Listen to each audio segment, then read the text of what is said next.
Welcome to this hearing entitled Kidnapped and Disappeared, Trump's Deadly Assault on Minnesota. Before I move to opening statements, I want to share some recognitions and go over a few housekeeping items. My name is Congresswoman Pramila Jayapal. I'm the top Democrat on the Immigration Subcommittee and very glad to be chairing this hearing along with and in partnership with our incredible colleague, your representative in Minneapolis, Representative Ilhan Omar. I want to thank Congresswoman Omar for her tremendous leadership in Congress, for her partnership in holding this hearing, and for her staff's help in making sure that we had a set of voices testifying today that would really demonstrate the gravity of the situation here in Minneapolis, St. Paul. I also want to thank Congresswoman Betty McCollum, in whose district we sit, for her leadership and for hosting us here in St. Paul. I also want to thank the entire Minnesota delegation, Senators Amy Klobuchar and Tina Smith, and Representatives Angie Craig and Kelly Morrison for their work and their welcome to Minnesota in this very difficult time. And a huge thank you to Senate Majority Leader Erin Murphy for her leadership and for hosting us here in the Minnesota State Senate. To Minnesotans, thank you for your courage, for your bravery, for your resilience, for your compassion for each other. I hope you see the fact that 28 members of the U.S. House of Representatives have traveled from all over the country to be with you today.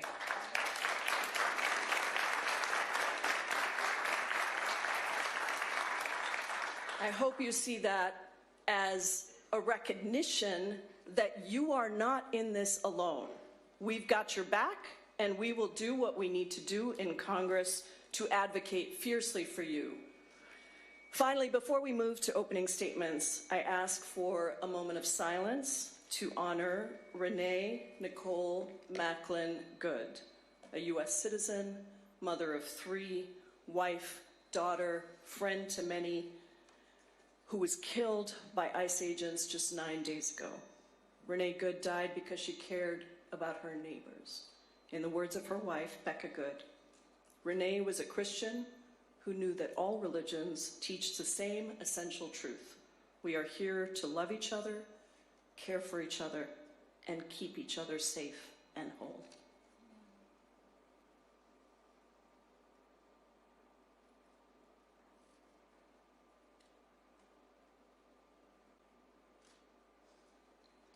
Thank you. A few more housekeeping items before we begin. While today's event is not a formal hearing, I will operate it as if it were, with opening statements from our witnesses and 4 minutes of questions from our members. Members, there is a timer here in the center of the screen. I hope you can see it. We will try to make sure you can. I have also been asked to make you aware of the expectations for decorum in this committee room. We ask that everyone here today be seated when they are in the hearing room. We ask that you refrain from standing or sitting in the walkways or aisles. If you need further accommodation, please communicate with staff. Please leave all signs outside under this building's rules. Signs are not permitted in the hearing room or at the witness table. Clapping and other disruptions are not allowed. Thank you to the Minnesota Senate Sergeant at Arms Office, U.S. Capitol Police, and the Minnesota State Patrol Capitol security personnel who are present to help us maintain this decorum in the hearing room. I now recognize myself for 4 minutes for an opening statement. As the ranking member of the Immigration Subcommittee of the House Judiciary Committee, I've been holding a series of accountability hearings titled Kidnapped and Disappeared on how the Trump administration has targeted and terrorized people of all immigration statuses, including U.S. citizens, violating constitutional rights and court orders, destroying our existing immigration system, and eroding all of our rights. Today is the 6th hearing in that series as we continue our congressional duties on this fact-finding mission at a time of intense trauma and terror for Minnesotans who are being subjected to the lawlessness and violence of ICE and Border Patrol agents. The Minnesota Star Tribune editorial board described it this way, quote, Battalions of armed federal agents are moving through neighborhoods, transit hubs, malls, and parking lots, and staging near churches, mosques, and schools. Strangers with guns have metastasized in spaces where daily life should be routine and safe. It feels like a military occupation. The occupation of Minnesota by ICE cannot stand. What we are witnessing is the storming of the state by the federal government, end quote. Since December, Donald Trump has surged federal agents to the Twin Cities under the guise of immigration enforcement. Thousands of ICE and Border Patrol agents have put the safety of residents in jeopardy, with escalating arrests and violations of fundamental constitutional rights that protect individuals from unreasonable seizures and searches without a warrant, and protect due process for everyone, citizen and non-citizen, without distinction. We are seeing horrifying videos of ICE agents battering down people's doors without a warrant, racially profiling people on the street, busting in car windows and trying to intimidate and suppress the First Amendment rights to peacefully protest.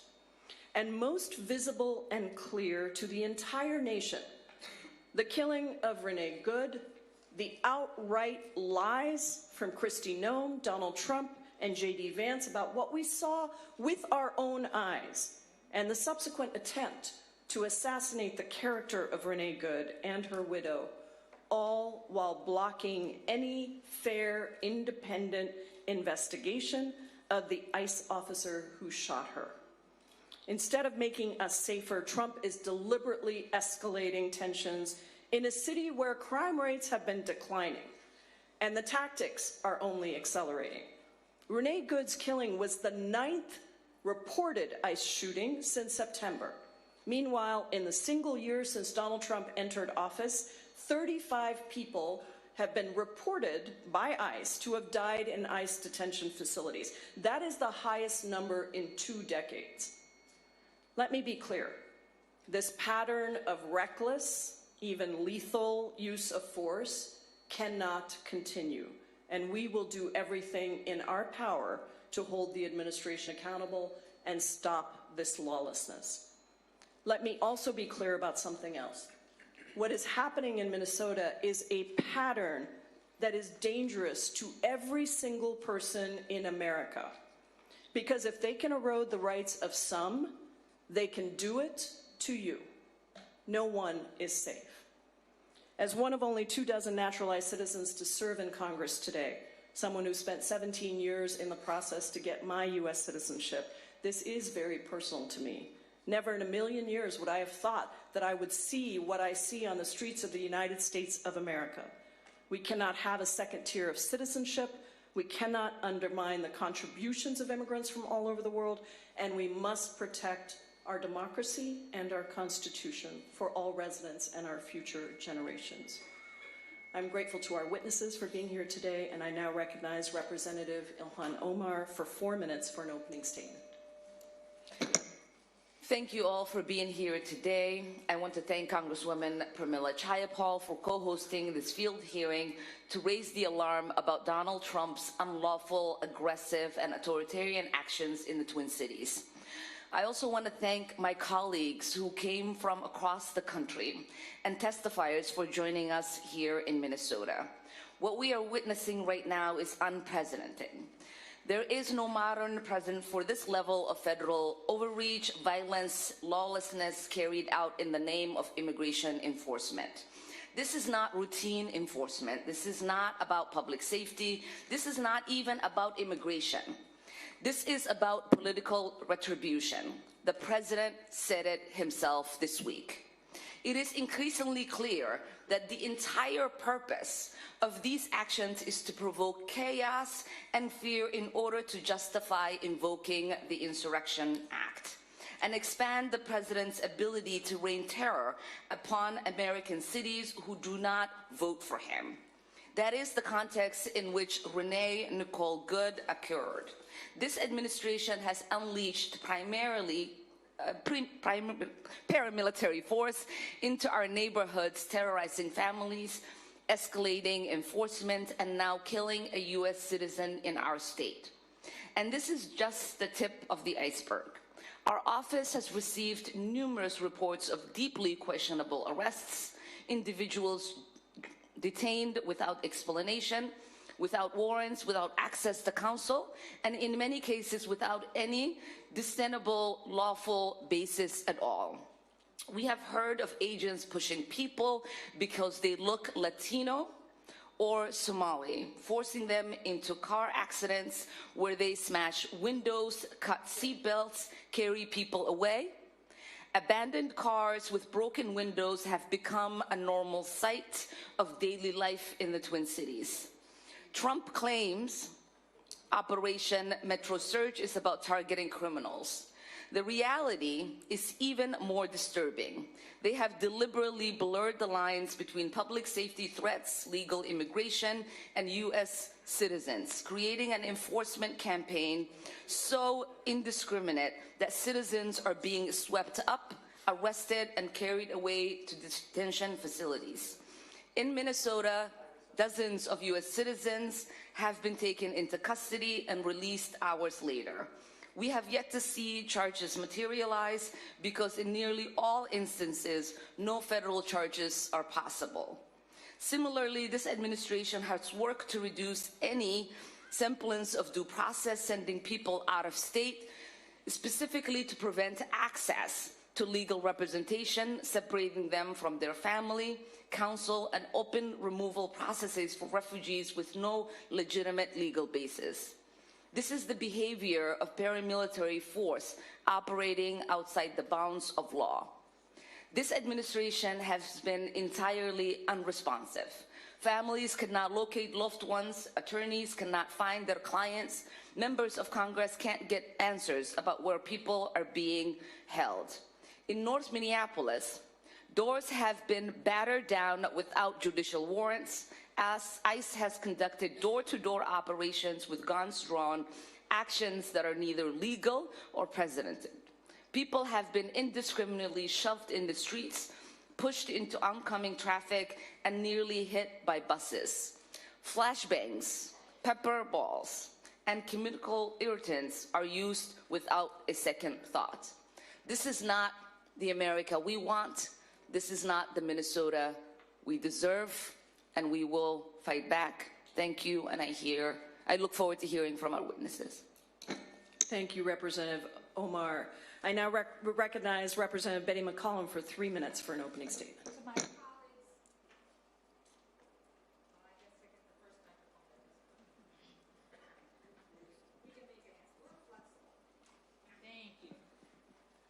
To my colleagues, I want to give you all a very warm welcome here to Minnesota.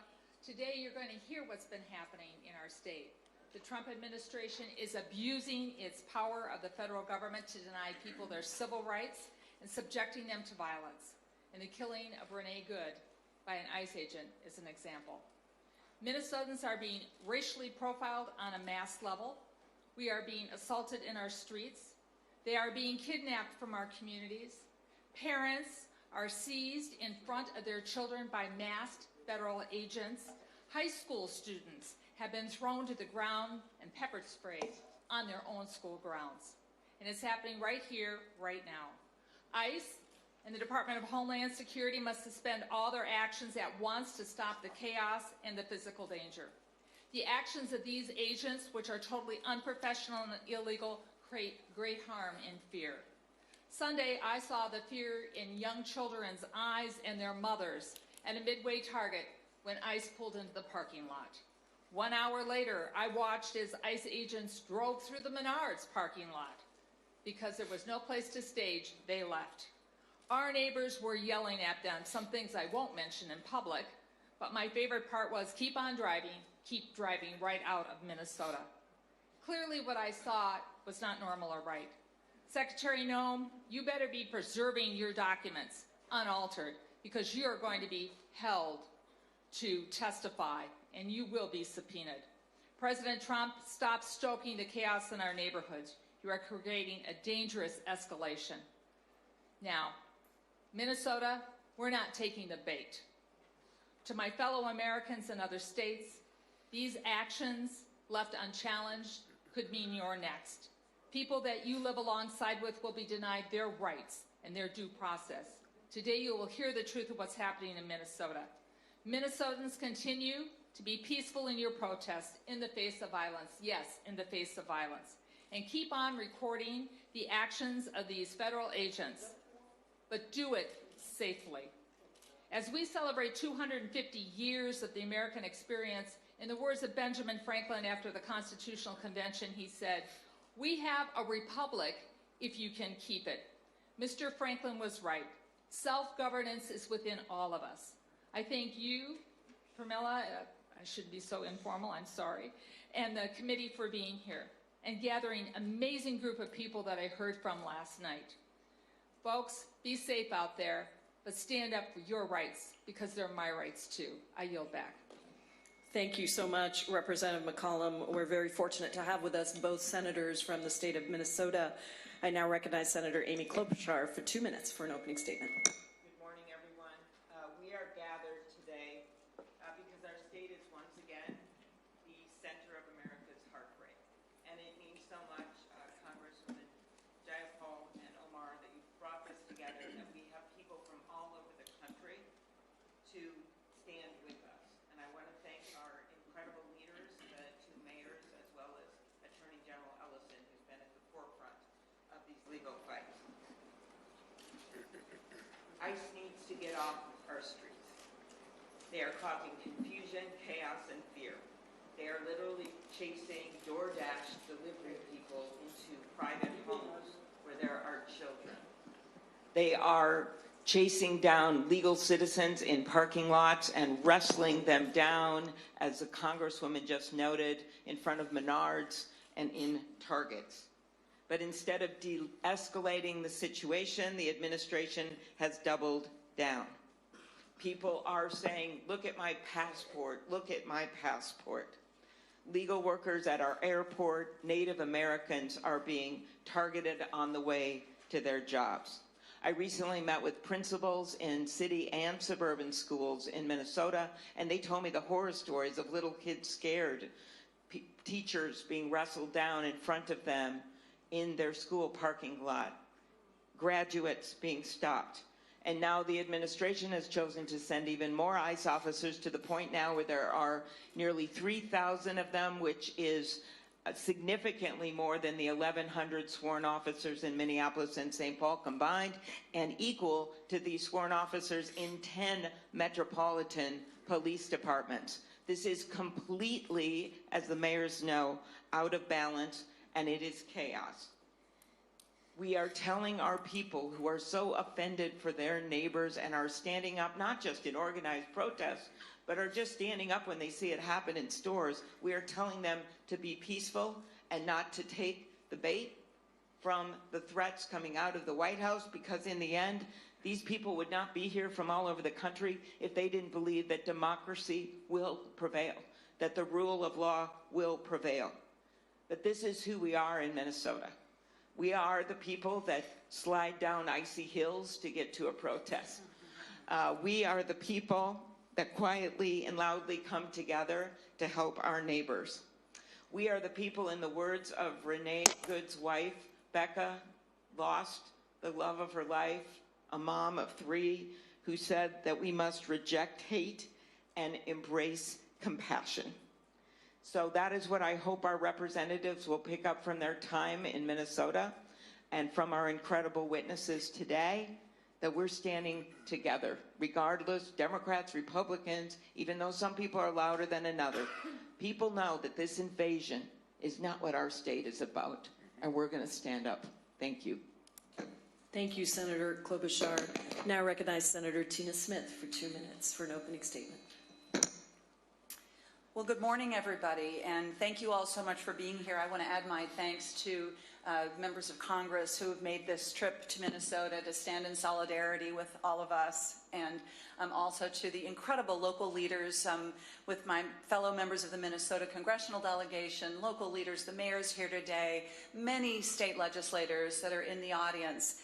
And particularly, I want to thank the activists and organizers and community leaders that are in the audience, who are doing the work of keeping our communities as safe as we can.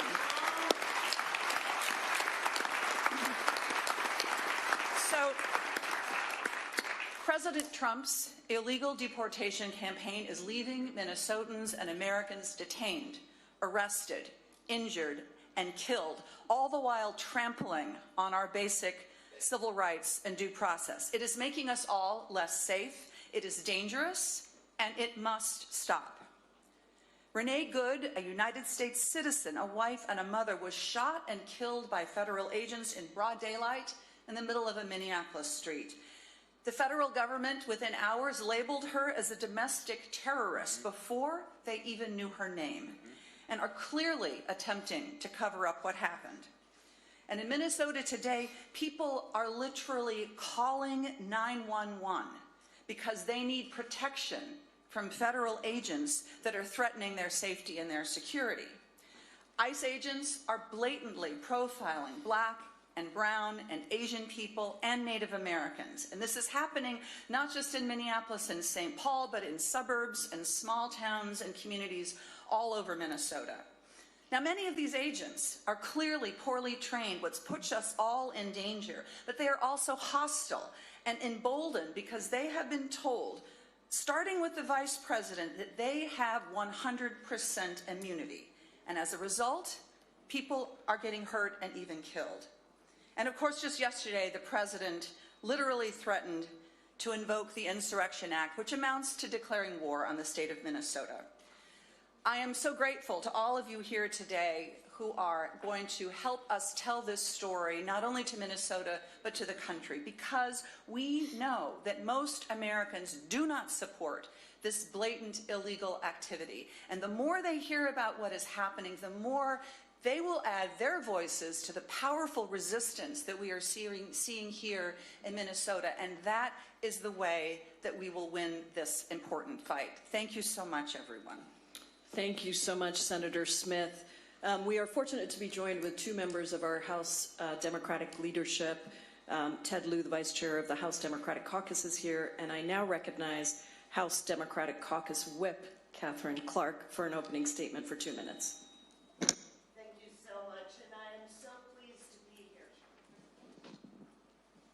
So pleased to be here. Thank you, Congresswoman Jayapal, for bringing us together today. And thank you to Congresswoman Omar and McCollum for hosting us in the Twin Cities. To Mayor Frey, to Mayor Herr, and to Attorney General Ellison, and all of the witnesses, thank you for taking the time to be here while your community and state is under siege and weighed down by injustice. The sheer number of colleagues that we have in attendance underscores how deeply the pain of Minnesota is felt across the entire country. And it reflects what the American people understand about this moment, that if this terror can be ordered on the people of Minnesota, it can be directed on any of us. If the sovereignty of this state, its local police and prosecutors, can be threatened by the untrained recruits that Kristi Noem has fashioned into a mass paramilitary force, then none of us have true security. And if the shooting of Renee Good can be deemed justified without investigation, then we know all of our freedom is threatened.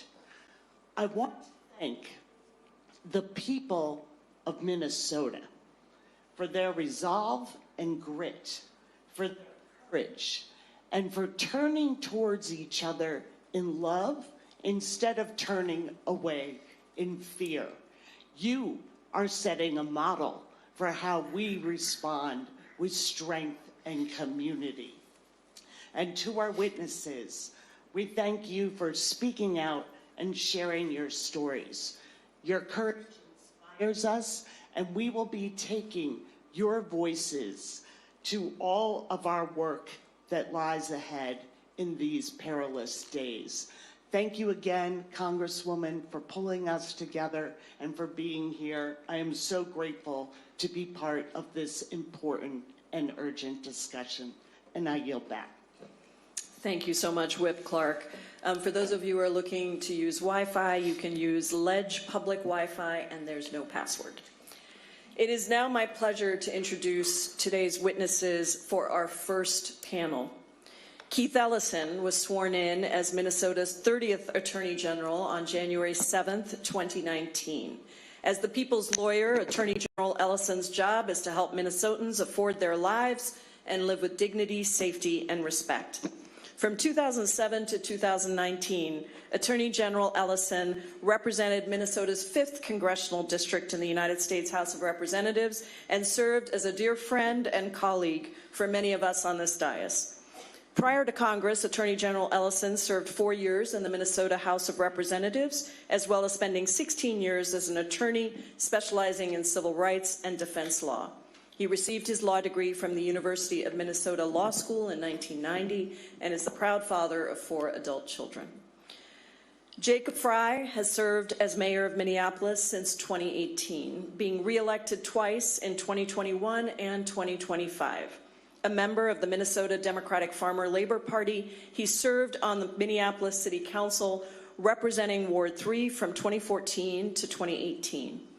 Prior to entering elected office, Mayor Frey worked as an employment and civil rights attorney and became an active community organizer. He also became involved in advocacy for those experiencing homelessness, helping tenants who lost their homes in North Minneapolis.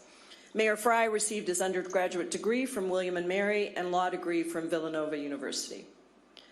Kali Her was sworn in as the 56th mayor of St. Paul earlier this year. She is the first woman, the first Asian American, and the first Hmong American to hold this position.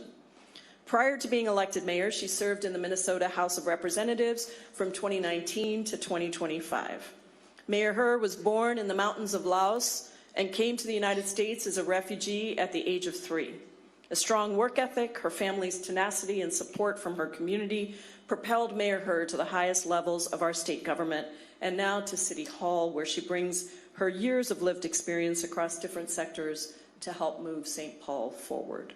I thank you all for your leadership in these incredibly difficult times and for being here today. We ask that you summarize your testimony in 4 minutes. To help you stay within that time, there is a timer here to keep track. Attorney General Ellison, you may begin. Thank you very much, Congresswoman Jayapal. And words simply cannot embrace and capture how grateful we are for all of you to be here, to bear witness and to be present to what is happening in our beloved state of Minnesota right now. Your presence here is incredibly important and impactful, shining a light on what is the single most unjust thing I've ever seen happen to our state of Minnesota. The Trump administration's decision to target Minnesota and the Twin Cities, flooding our streets with thousands of federal immigration agents, is not about public safety. It's not about fraud. It's not even about immigration enforcement. It is because, in the words of Donald Trump, he believes that he won our state 3 times, but he did not win it in the election. I'm quoting him. He's the one who said these words, not me. In fact, when he said what he said, it was so incredible that I had to replay it a few times to make sure that I heard that this was about vindictiveness and an election loss, not anything to do with any legitimate public interest. And you've heard already from the very accurate descriptions from our congressional presenters that we've seen attacks on high schools, over 3,000 agent surge, warrantless searches, killings, shootings, and none of this has done anything to help Minnesota. In fact, it has hurt Minnesota. In fact, it has diminished economic activity in our state, deprived schools' children from education, created barriers for public life, and has expanded costs on our state. You'll hear from both of our mayors how both of them are dealing with increased costs for overtime. I'll leave that to them to describe. But that is why the three of us joined together with the state of Minnesota, Minneapolis, and St. Paul to sue the Trump administration over Operation Metro Surge. Let me be clear. We're not suing because ICE is in Minnesota. They were in Minnesota last year. They were in Minnesota 10 years ago. We didn't sue them then. We sued them over this activity, which is unjustified, unconstitutional, damages our state, interferes with our sovereignty as a member of these United States, violates the Administrative Procedures Act, is arbitrary, capricious, and damaging to all of us. That is what this lawsuit is all about. And I just want to note that you've heard much about how the behavior of ICE is taxing our local law enforcement. But I want to be clear, local law enforcement is doing a good job. They're maintaining order in our state.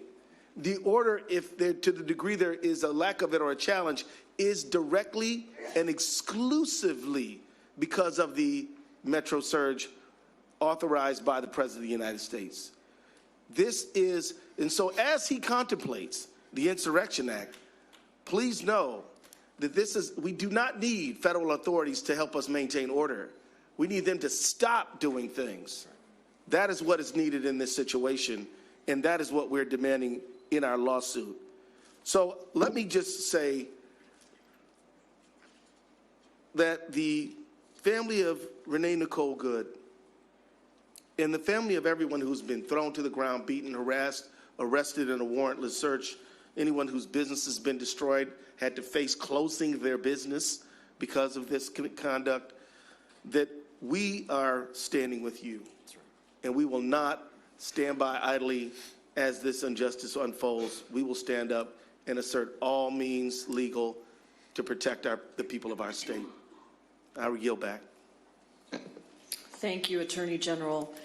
Mayor Frey, you may begin for 4 minutes. Thank you, Ranking Member Jayapal, Congresswoman Omar, members of this committee. We are so grateful to have you here today. Our ask is that you take the things that you have seen and you have heard from Minnesota, you bring them back to your respective districts. You talk to your colleagues that aren't here with us. You talk to both Democrats and Republicans about the unconstitutional violations that are happening in Minnesota and Minneapolis. And we put a stop to this because what we're seeing on our streets is unnecessary abuses of force. This is an invasion for the sake of creating chaos by our own federal government to interrupt the daily lives of tens of thousands of people. As the Attorney General said, this is not about safety. This is not about immigration. This is about sowing chaos on the streets of Minneapolis. This is about political retribution. And we in Minneapolis are suffering the brunt of it right now. Let me tell you what that looks like. It looks like businesses closing. It looks like people on the streets that are terrified to get picked up. It looks like United States citizens getting taken somewhere where they don't know where they are going nor when they are going to return to their families. It's families torn apart. It's schools closing. It's an unnecessary expense of taxpayer dollars just to try to keep order. If this were about order, there would be a simple way to restore it.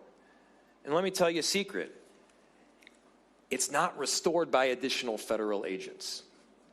Order would be restored, and I will make this prediction, if those federal agents left. As soon as they leave, we will have peace, we will have safety, and order will be restored. Before the federal agents came here, our city was experiencing a brilliant comeback. Indeed, we were on the way to a renaissance.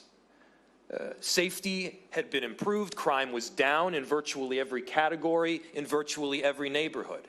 Thus far in 2026, last I checked, we had only had 4 shootings. 2 of them were ICE.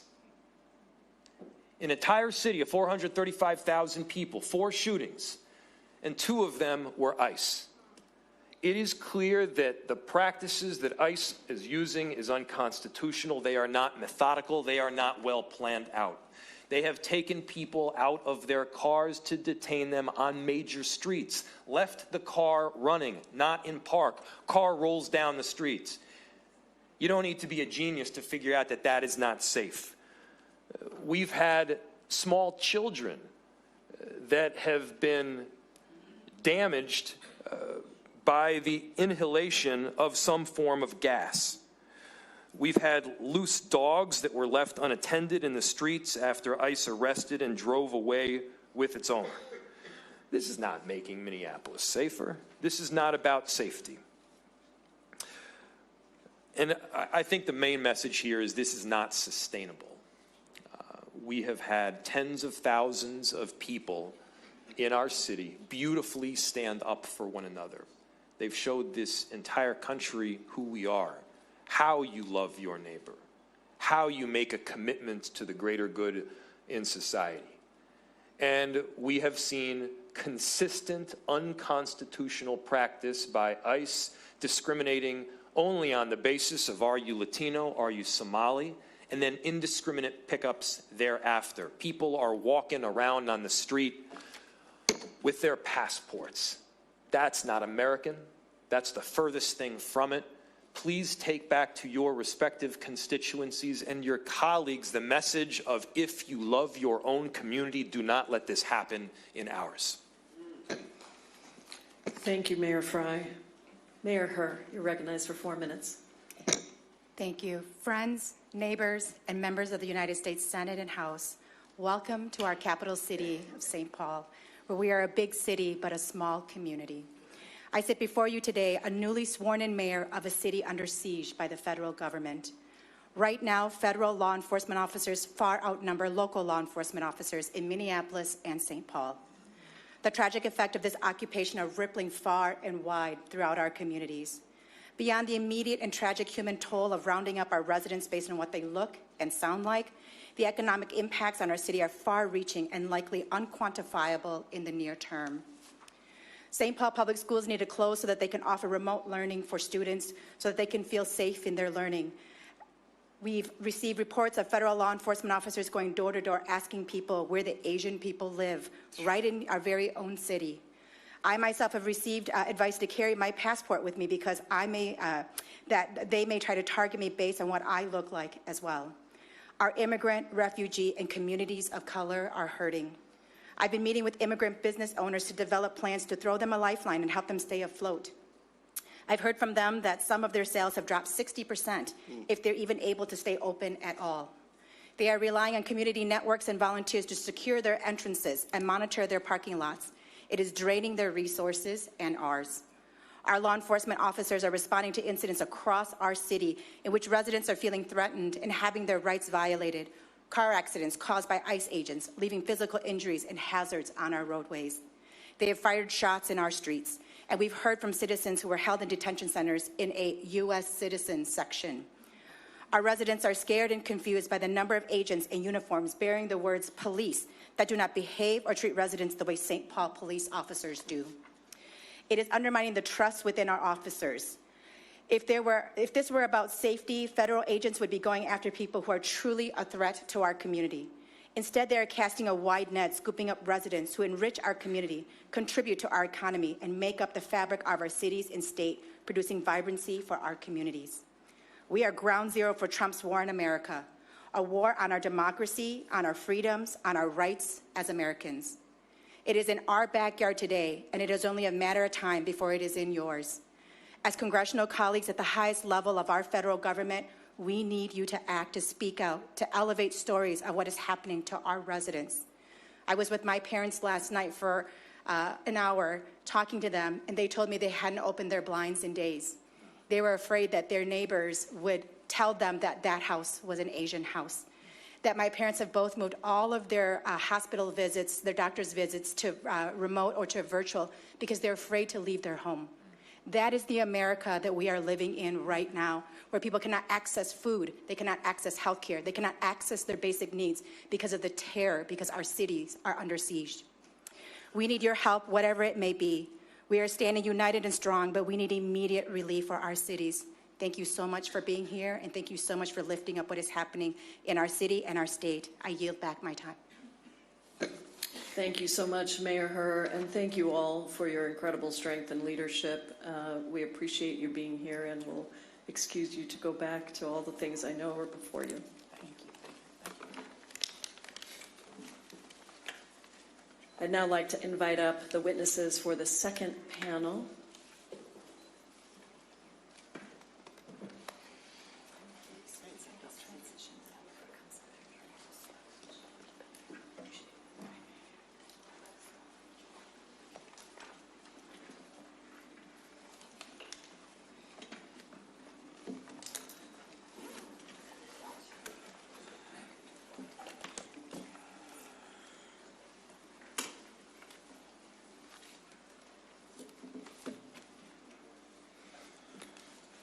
I now recognize Representative Omar to introduce our second panel of witnesses.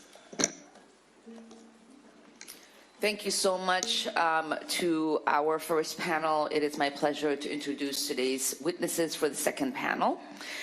Deependi Singh Mayer has been the executive director of the ACLU Minnesota for the last 4 years. Prior to that, he served as the executive director of the James Binger Center for New Americans at the University of Minnesota Law School. Prior to that, he served as the director of the Refugee and Immigration Program at the Advocates for Human Rights in Minneapolis, where he directed the organization's legal services program that provided representation to asylum seekers at all levels of litigation, including before the Supreme Court. Mr. Mayer led its National Assembly project, which supported pro bono attorneys representing asylum seekers throughout the United States. A graduate of the Brooklyn Law School, Mayer has spent his career working for vulnerable populations. Patty is a 26-year-old U.S. citizen who has lived in South Minneapolis for 14 years, originally from St. Louis Park, Minnesota, who's here today to testify about her experience of being forcefully taken by ICE and what she had witnessed inside the Bishop Henry Whipple Federal Building, where Minnesotans are being held in dehumanizing conditions. Mubashir is a resident of Minneapolis and a U.S. citizen whose family came to the United States as refugees, and he grew up in this country. He works as a manager at a mental health services provider in the Cedar Riverside neighborhood of Minneapolis. He's here today to describe his interactions with the Department of Homeland Security. Amelia Gonzalez Avalos is an immigrant from Mexico City, raised in Minnesota. She leads Unidos, Minnesota, where she helped grow a small student collective into the state's largest multi-racial, multi-generational, women-led BIPOC majority organization in the state. Unidos, Minnesota builds power across race, income, age, and zip codes, cultivating leadership, belonging, and agencies. Unidos Minnesota drives people-powered policy agenda, shifts culture, and creates durable community power that delivers tangible improvements for working families across Minnesota. Jaylani Hussein is the executive director of the Minnesota chapter of Council on American Islamic Relations, where he has worked for the last 11 years. Mr. Hussein works to challenge Islamophobia, address racial and social inequalities in the state of Minnesota. Since the killing of George Floyd and before, he has worked on addressing both federal and local law enforcement accountability. Hussein's family immigrated from Somalia to Minnesota in 1993, probably one of the first families to arrive, and is trilingual in English, Somali, and Arabic. Mr. Hussein holds degrees in community development and city planning from St. Cloud State University and political science degree from North Dakota State University. Chief Kelly McCarthy was appointed chief of the Mendota Heights Police Department in 2017. Prior to her employment in Mendota Heights, Chief McCarthy has worked for Lino Lakes Police Department. She has worked in various law enforcement roles, including as a community service officer, training officer, and deputy director of public service. Chief McCarthy has a master's degree in leadership and education from the University of St. Thomas and is a graduate of Harvard Kennedy School, where she studied applying behavioral insights to the design of public policy and leadership decision-making. She's a graduate of the 235th session of the FBI National Academy and was appointed chair of the Peace Office Standards and Training Board by Governor Walz and served from 2019 to 2023. Thank you, Representative Omar. We welcome all of our distinguished witnesses for panel 2, and we thank you for participating in today's hearing. We ask that you summarize your testimony in 4 minutes. To help you stay within that time, there is a timer to help you keep track. Mr. Mayel, you may begin.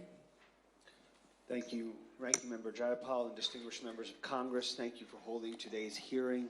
My name is Deepinder Mayel, and I am an honor to serve as the Executive Director of the ACLU of Minnesota.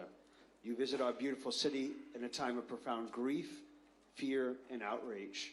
In recent weeks, we have experienced violence, chaos, and abuse at the hands of hundreds and now thousands of masked agents brandishing weapons of war in American streets.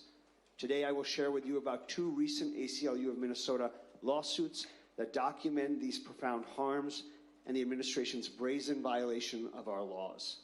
And first, I want to tell you a bit more about what we are experiencing.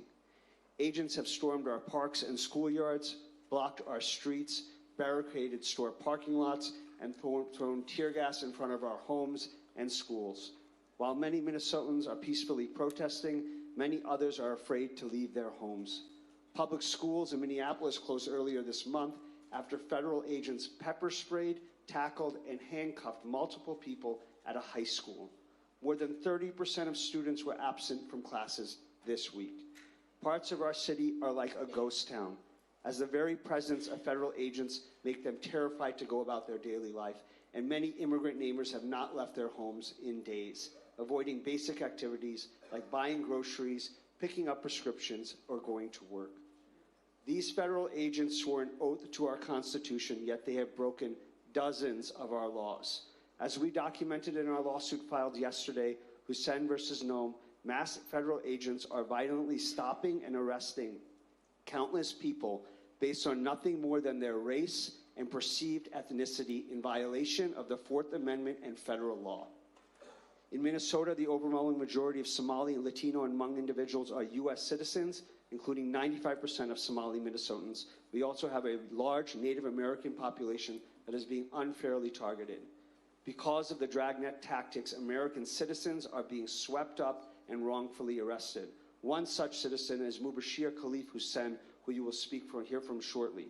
When he was walking to lunch, when an unmarked SUV approached him, a man wearing a ski mask and a police vest who refused to identify himself pushed him into a restaurant. And despite being presented with clear documentation of his citizenship, federal agents took him into custody and forced him to submit to a face scan. In recent weeks, ordinary Minnesotans have banded together to bear witness and peacefully protest. And in response, we have seen an unprecedented attack on dissent, which we documented in our lawsuit in December 2025, Tincher versus Noam. Federal agents have abducted U.S. citizens, held them incommunicado for hours, pepper sprayed and aimed assault rifles at protesters and observers, and even followed observers home to scare them. Our plaintiff in that case is Sue Tincher. She was observing agents and only asked, "Are you ICE?" She was forced to the ground, handcuffed, taken to a federal building, had some of her clothes cut off and her wedding ring cut off, shackled and left in a cell for hours, then released without charge. This is happening across the country and not just in Minnesota. The First Amendment demands better. Those were the words of a federal district court judge in Southern California. And while we fight for our rights in court, we also need help from members of Congress. The president was able to secure $170 billion in funding from the One Big Beautiful Bill Act, and that has enabled ICE to become what it is today, a dangerous agency acting without impunity. As they abuse our communities, they continue to ask for more funding, and we need you to act. We need you to use the power of the purse to demand an end to the Trump administration's unprecedented, lawless, and dangerous escalation in our community. And we urge that you demand federal forces to withdraw from Minnesota before another life is taken. Thank you. Thank you, Mr. Mayel. Ms. Patty, you're recognized. Just quickly before I start my testimony, I just wanted to clarify that in my bio it said I'm 26, and while I wish I was still 26, I am now 36. I meant to say 36. That's okay. So thank you, Madam Chair and community members.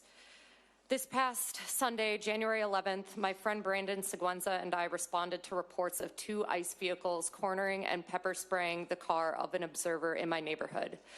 We are both U.S. citizens. We decided to go there because we'd heard that the more eyes on ICE agents, the less likely they are to escalate to violence.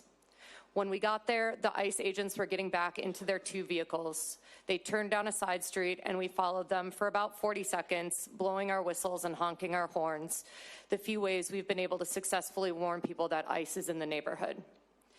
Halfway down the block, ICE stopped, got out, and surrounded the vehicle, yelling at us to stop following them. On their way back to their vehicles, one of the agents turned around and decided to come back and pepper spray into the vents near my front windshield, which immediately started burning our eyes and throats. When we didn't turn around, they came back again and without asking us to get out of the car, smashed both of the front windows, dragged us out, and arrested us. We were released without charges 9 hours later. Brandon and I were transported separately. I was put in a car with 3 agents and no other civilians. As soon as the agents got into the car and shut the doors, they immediately started taunting and mocking me. One agent took a photo of me on a cell phone and showed it to the other 2, laughing. Another made demeaning comments about my appearance. About 2 minutes into the ride, one agent said, quote, "You guys gotta stop obstructing us. That's why this lesbian bitch is dead." Speaking of Renee Good, which filled me with rage and sadness. How could you say that? And then I remembered that cruelty and humiliation were probably the point. When we got to the Whipple Federal Building, I immediately saw Hispanic and East African people lined up against a wall, about to be put into holding cells. I was escorted into the building and led to a room where they put me in ankle shackles. I was then taken to a hallway with cells designated for U.S. citizens and was held there for over 8 hours. While I was there, I was never given a phone call, despite asking at least 4 times. My friend and I in adjacent cells had to beg for water and to go to the bathroom. The bathrooms were in different holding cells, often with other people in them, with only a 3-foot panel in front of the toilet to cover people's bottom halves. While being escorted to the bathroom and to questioning, I saw holding cells with over a dozen people each and a large holding cell of between 40 to 50 people. Most of the people there were Hispanic and East African, both women and men. Some cells had no room for people to sit or lay down. Most people I saw were staring straight ahead, not talking, despondent and grief-stricken, and I know I'll never forget their faces. When I was inside my cell, I heard wailing, screaming, crying, begging, and pleading from women, men, and children. Alongside that visceral anguish was the small talk, banter, and laughter from the federal agents outside our cells, clearly desensitized to the deep and audible pain right in front of their eyes.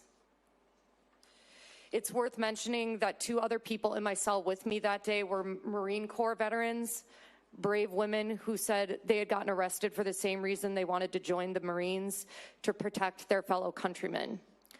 One of them had cuts, scrapes, a swollen wrist, and a twisted ankle from being brutally handled during her arrest. She said she couldn't believe that the first time a gun was turned on her was by her own government. I was made to feel scared and humiliated throughout the arrest process. At the detention center, I was made to feel intimidated and as though my constitutional rights and biological needs didn't matter. After all that, I was released without charges, which makes it clear to me that this is more of a campaign to spread fear and terror than it is to enforce the law. The people of Minneapolis are collateral damage to the Trump administration's political theater, a campaign to paint Black and brown people and liberals as villains, to distract from an unprecedented reign of corruption and criminality at the executive level.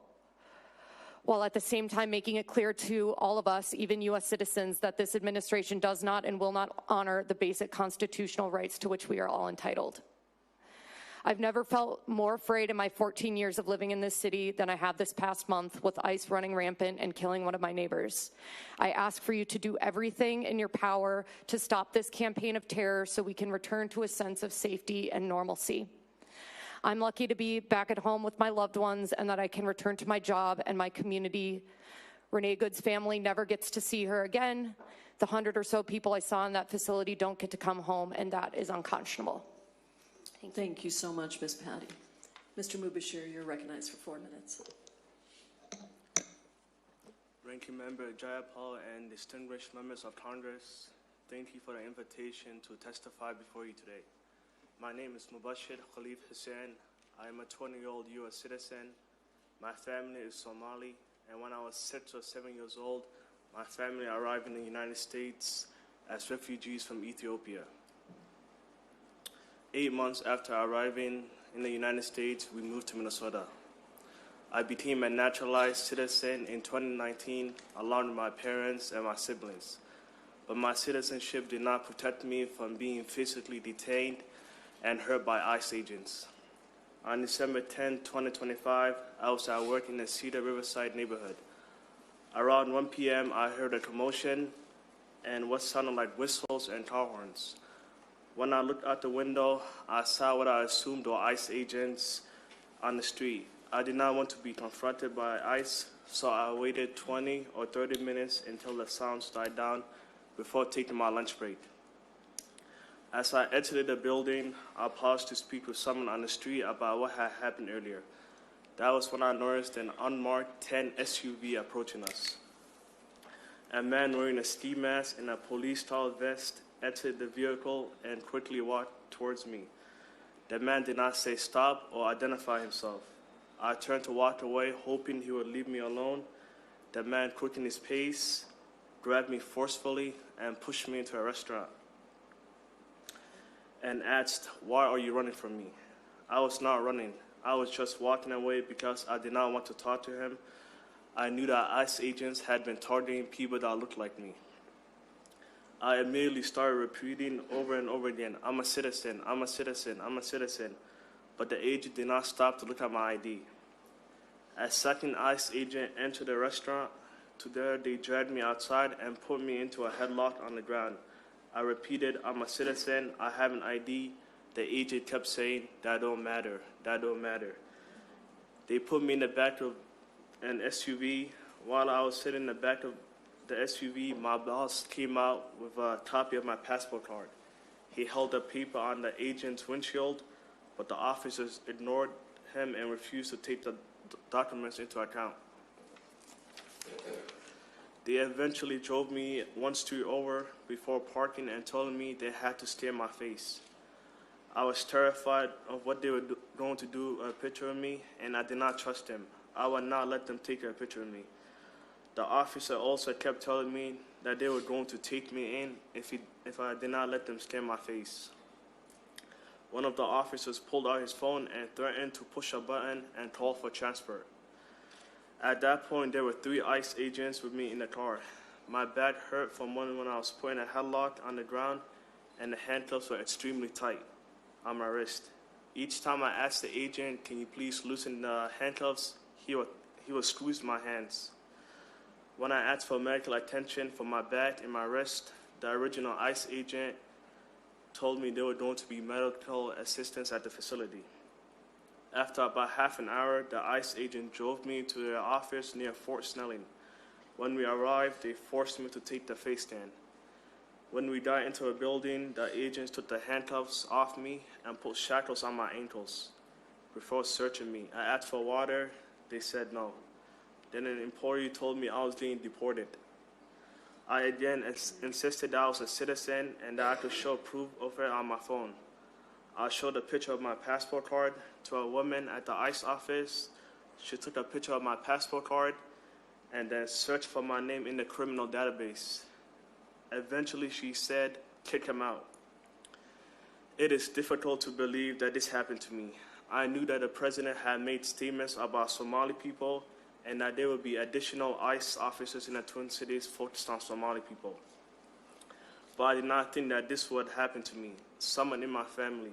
We are all United States citizens, so we should not be at risk of being jailed or deported by ICE. In the neighborhood in which I work,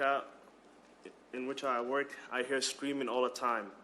Coming from encounters with federal immigration agents, I also hear whistles and honking all the time. When I hear these things, my heart starts beating really fast and I can't breathe. It brings me back to what I went through, and it almost feels like it's happening to me again. It is terrifying right now, wherever I go. I am here today because what happened to me is wrong. The targeting, harassing, violence, and detention of Somali American is wrong. And I am worried for the safety of me, my family, and my neighbors and community. If Congress does not act, we will continue to be harmed simply for living in the United States of America. Thank you. Thank you so much, Mr. Mubashir. Ms. Gonzalez-Avalos, you are recognized for 4 minutes. Thank you, Chair Jayapal and members of Congress. My name is Emilia Gonzalez-Avalos. I'm Executive Director of Unidos, Minnesota. I am here today because our communities are experiencing a human rights and constitutional crisis as a result of Operation Surge and the historic mass deployment of federal immigration officers across Minnesota. I want to speak about Unidos Project Monarca, a coalition of thousands of workers, students, people of faith, parents, clergy, business owners, teachers, caregivers, and young people who have trained over 26,000 everyday Minnesotans as neighborhood observers to help people protect rights where it matters the most, on the ground and in our communities. This work is called constitutional observing. It's peaceful, lawful act of witnessing government activity and ensuring constitutional rights are respected in real time, documenting interactions, de-escalating, and providing transparency where power is being exercised against everyday people. Our protection is our power. We stand for the fundamental freedoms guaranteed by the Constitution, free speech, peaceful protest, and protection for unreasonable searches and seizures. These rights are the backbone of a healthy democracy. They are about dignity, privacy, and safety in our own neighborhoods. We, Minnesotans, are keeping us safe. We are the light. Since the Operation Metro Surge began, our phones have not stopped ringing. This administration continues to argue that these operations target so-called criminals who are a burden to social systems.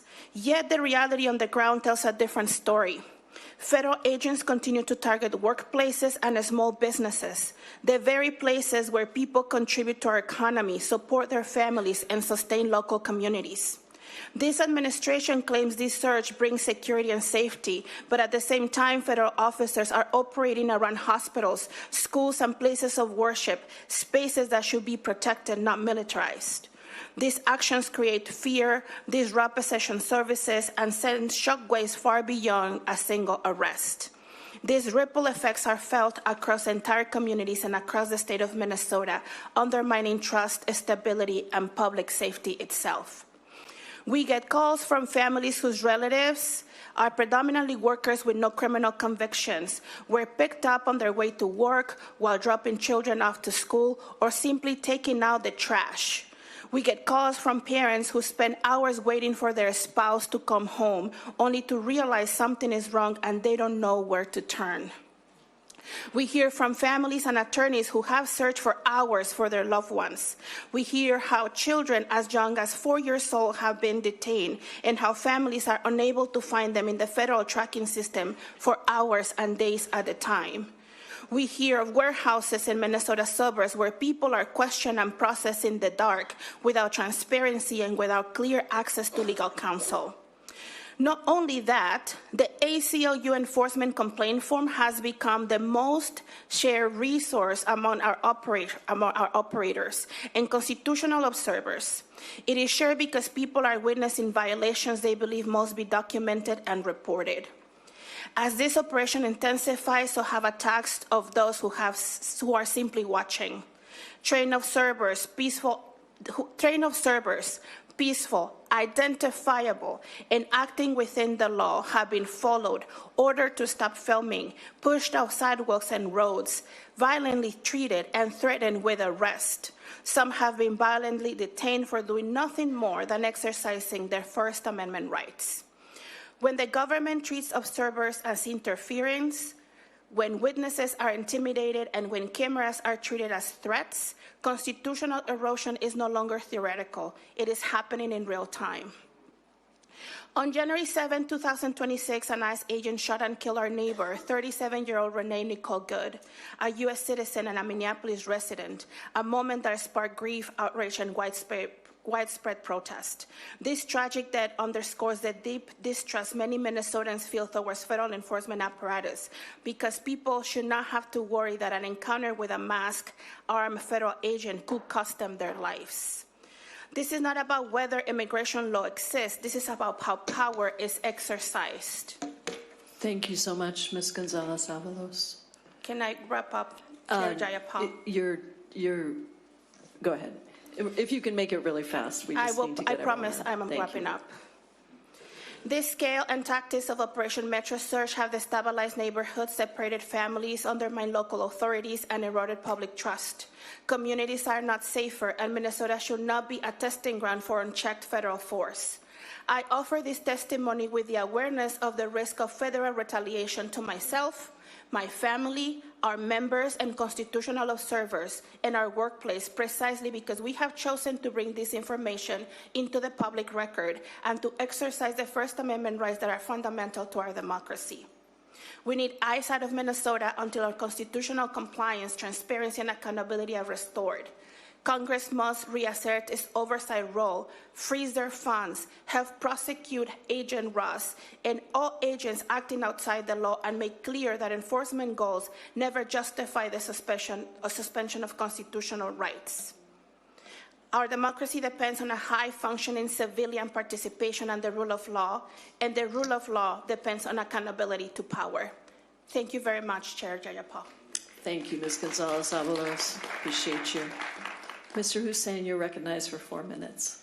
Thank you, Congresswoman Jayapal. To the members who are here today visiting us and standing with us, I want to just say deeply thank you. Thank you for being here today. Thank you for choosing to stand with us. And thank you for bringing the spirit, the warmth of your districts with us today. I'm a proud Somali American. I appear before you today not just as a civil rights advocate, but as a witness. I'm here to testify to a sustained pattern of organized disinformation and targeted harassment against the Somali American community. What I'm describing is a familiar American story. It has been updated to the digital age, but it remains rooted in long-standing systemic racial fear. Since 2025 election, we have witnessed and documented an organized, coordinated hate targeting Somali Americans, marked by nearly identical language, appearing across multiple online platforms within a compressed time frame. This activity originated and organized in MAGA online spaces, was designed, manufactured fear to dehumanize an entire community. President Trump amplified and legitimized those narratives on social media, culminating in Christmas Day statements referring to Somali Americans as garbage.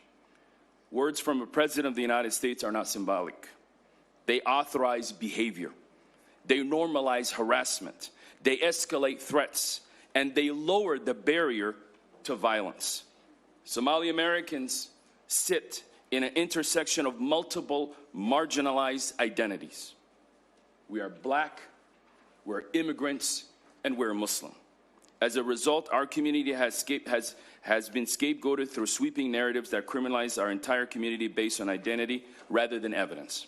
This reflects a broad institutional pattern that has targeted Black and immigrant communities for generations, from segregation, redlining, surveillance programs, travel bans, and voter suppression. In fact, today, if you look at the travel ban, 24 out of the 54 African nations have a travel restriction. Don't tell me that President Trump does not hate black people. Targeting our Congresswoman, Ilhan Omar, had produced measurable consequences not only for her family, but our community.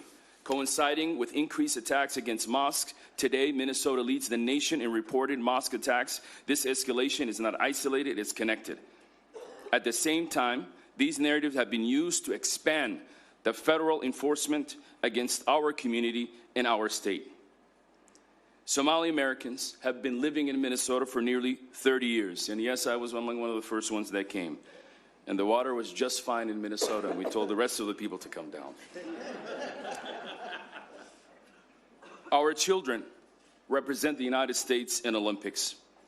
My community, we are health workers, drivers, teachers, laborers, entrepreneurs, engineers, public servants. In fact, at the lowest number that ICE knows, 95% of our community are either lawful residents or U.S. citizens. In fact, 51% of our population are born here. Somali Americans do not belong here because of our economic productivity. We belong here because we are Americans.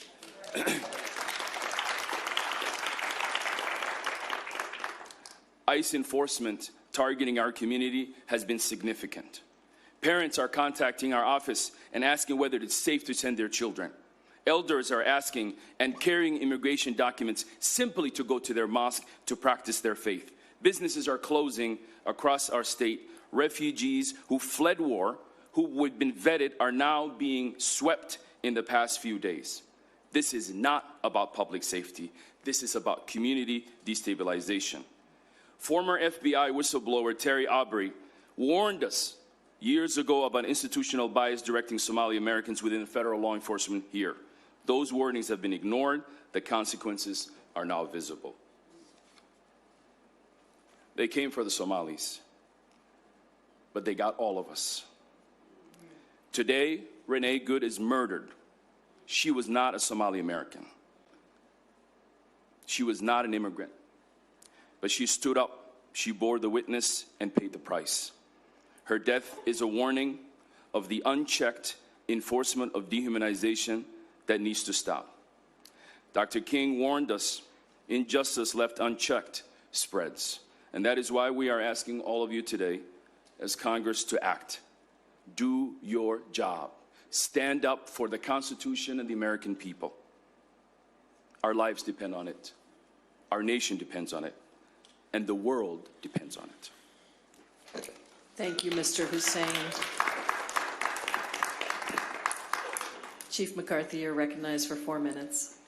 Thank you, ma'am, and thank you to everybody for allowing me to participate in this discussion. And while I believe that we should keep the members of our communities who have been personally negatively impacted by Operation Metro Surge at the center of our conversation and efforts, I've been asked here today to share my perspective regarding the activities of ICE expedited removal. Chief, would you hold that mic just a little bit closer so we can hear you? Thank you. Sorry. My perspective regarding the activities of ICE expedited removal teams and their impacts on local public safety. The Department of Homeland Security plays a vital role in ensuring our national security at its highest level. Homeland Security investigators are valuable partners and have collaborated with many local police departments, including the Mendota Heights Police Department. We work together enforcing violations of the criminal code to reduce the physical and economic harm to the people of Minnesota. And while we may support the mission of the Homeland Security, the tactics currently being employed by the teams in Minnesota are having a profoundly detrimental effect on the safety and security of our communities and in the relationship between local police departments and the people that we serve. Our officers are prohibited by law and policy from assisting in civil immigration enforcement conducted by ICE, and they're equally prohibited from interfering with or obstructing federal agents carrying out their duties. Recently, we had an officer who was waved down by a motorist on a busy street. By the time the officer was in position to contact the driver, ICE agents pulled up and began ordering the driver from the vehicle. Per our policy, our officer did not assist or obstruct, but it gave the impression that the officer was working with ICE, and it has led to anger and confusion from our community and from the officer involved. ICE agents have not communicated with our agency when operating in our city. Often, our officers only learn of ICE activity when fielding questions regarding masked, armed men removing people from public places, leading everyone to be afraid and frustrated by the lack of information. Neighboring agencies have spent considerable time and resources on possible kidnapping calls, only to learn days later that it was ICE enforcement action. We are diverting resources from our core duties to deal with the aftermath of ICE actions, ranging from reports of suspicious activity and abandoned vehicles to unsafe driving complaints. I and other officers watch anxiously as we see Minneapolis police officers standing between frightened community members and armed federal personnel, absorbing public anger, fear, and confusion for actions they did not initiate and cannot control. Local police officers are in a no-win situation, being called upon to de-escalate volatile situations without the tools, information, or authority required to do so effectively. Since 2020, we've made major reforms in policing to ensure professional conduct, enhance high level of training, transparency, and accountability throughout all the departments in the state of Minnesota. Our efforts to regain public trust after the murder of George Floyd are being eroded as a direct result of Operation Metro Surge. Individuals who support the activity of ICE are angry with us for not doing more to assist the agents, while individuals who do not support the activities are angry with us for not doing more to hinder their operations. Again, I am no way wanting to shift the conversation from the real harm being done to members of our community to the challenges that us police officers face.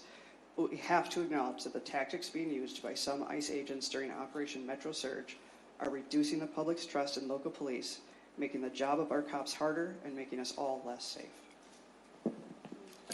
Thank you, Chief McCarthy. Mr. Mubashir has left because he's not taking questions, so I'm going to ask you to move over so you can have a full seat at the table there.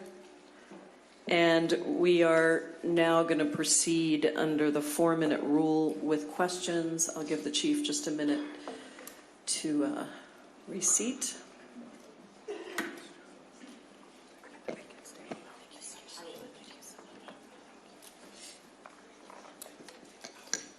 Great. We will now proceed under the 4-minute rule with questions. I'll begin by recognizing myself for 4 minutes. Ms. Patty, I want to start with you. I am so sorry for what you experienced. I'm so grateful for the work that you're doing. I've watched you speak a number of times, and I noticed that you always lift up the experience of those that were with you at the detention center, and I really appreciate that. I understand that when ICE pulled you over, they also detained your friend who was in the car with you. Is there anything else you want to share about his experience? Yes, thank you, Madam Chair. My friend Brandon, who is along with me, he is a half Mexican ethnicity, has a Hispanic last name. I think the most kind of standout experience that he had in the detention center was he was asked he was taken into another cell by 3 Homeland Security investigation agents who offered him, they offered him a Coke and candy and were wanting to talk with him and kind of insinuated through their language, like, you seem to be in some real trouble here and we can help you out. And then proceeded to offer him money or legal support for any undocumented family members he may have, or like legal support if he had any family members who wanted to get into the country, in exchange for names of other undocumented people that he might know or names of protest organizers. There was another Hispanic man in his cell with him who was offered the same deal. They both said no, but that was a pretty wild experience that he had. Thank you for sharing that. It's outrageous, and we've had this happen in our country's history at different times, and I just think it's very important that we understand what tactics these agents are using. Mr. Mayel, you spoke about, how the Department of Homeland Security is violating the constitutional rights of people in Minnesota. Just this week, I played that video of the ICE agents with battering rams battering down the door of an individual without a judicial warrant, and I demanded whether any of my Republican colleagues on the other side would defend that behavior, that violation. I want to ask you about this. How the rights are conferred by the First and Fourth Amendment of the United States apply to all people, citizen and non-citizen, regardless of immigration status, and how what you've seen from DHS is violating those rights? You have about 50 seconds. Thank you, Ranking Member. So I'll say, Congress has already put strict limits on ICE and Border Patrol's ability to make arrests without warrants. And that's a really important note here. Under 8 U.S.C. 1357A2, two conditions must be met before an agent may conduct a warrantless arrest. The agent must have a reason to believe that both the individual is in the U.S. in violation of immigration law and the individual is likely to escape before a warrant can be obtained for his arrest. And it's important to note also that reason to believe means constitutionally required probable cause, and it must be particularized with respect to the person being searched and seized. And what we are seeing is that federal agents are conducting these arrests without even asking people anything about their community ties or both of these marks. And they are flouting these congressional requirements, these legal requirements. And I'll say, even in their own statements, they are misstating the law.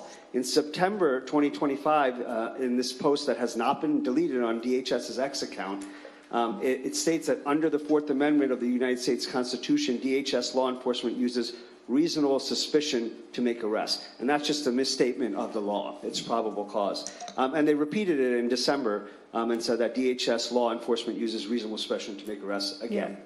Thank you so much for clarifying that. My time has expired. I now recognize Representative Omar for 4 minutes of questioning. Thank you, Jayapal. Ms. Patty, as a matter of law and according to ICE's own policy, ICE could not arrest and detain U.S. citizens. Did they give you a reason for your legal detention, and do you remember what the actual agency that made the arrest was? They said when they arrested us that they were arresting us for obstructing a federal operation, but... And do you know to this day if you've been charged with anything? No, to this day I've not been charged with anything. There were no cars in front of them. We weren't blocking them in. We weren't at an active ICE raid. They also never identified themselves as ICE. It didn't say that on their uniforms. So, do you recall if you were fully booked? Like fingerprinted, photos taken?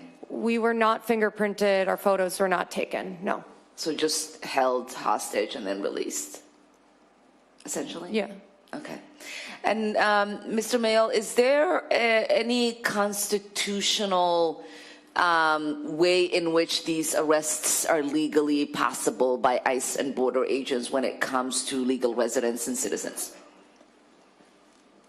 Well, I mean, for any arrest, I mean, someone can be arrested for unlawful activity. But I mean, what we are seeing is far from that.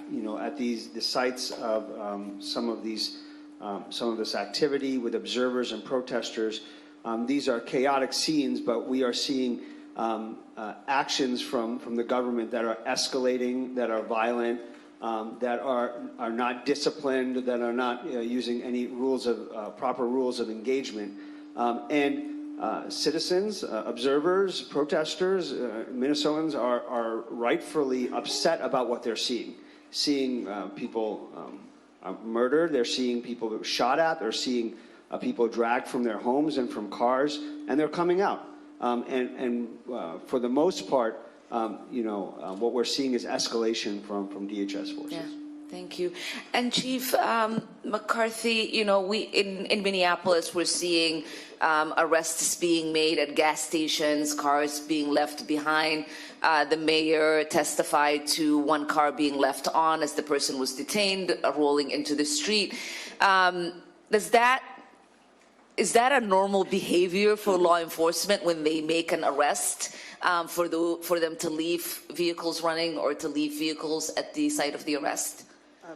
Thank you for the question, ma'am. No, it is not. And why is that? Well, because we are responsible for the welfare and safety of everybody, including the people that we arrest, and people have a right to be secure in their persons and property.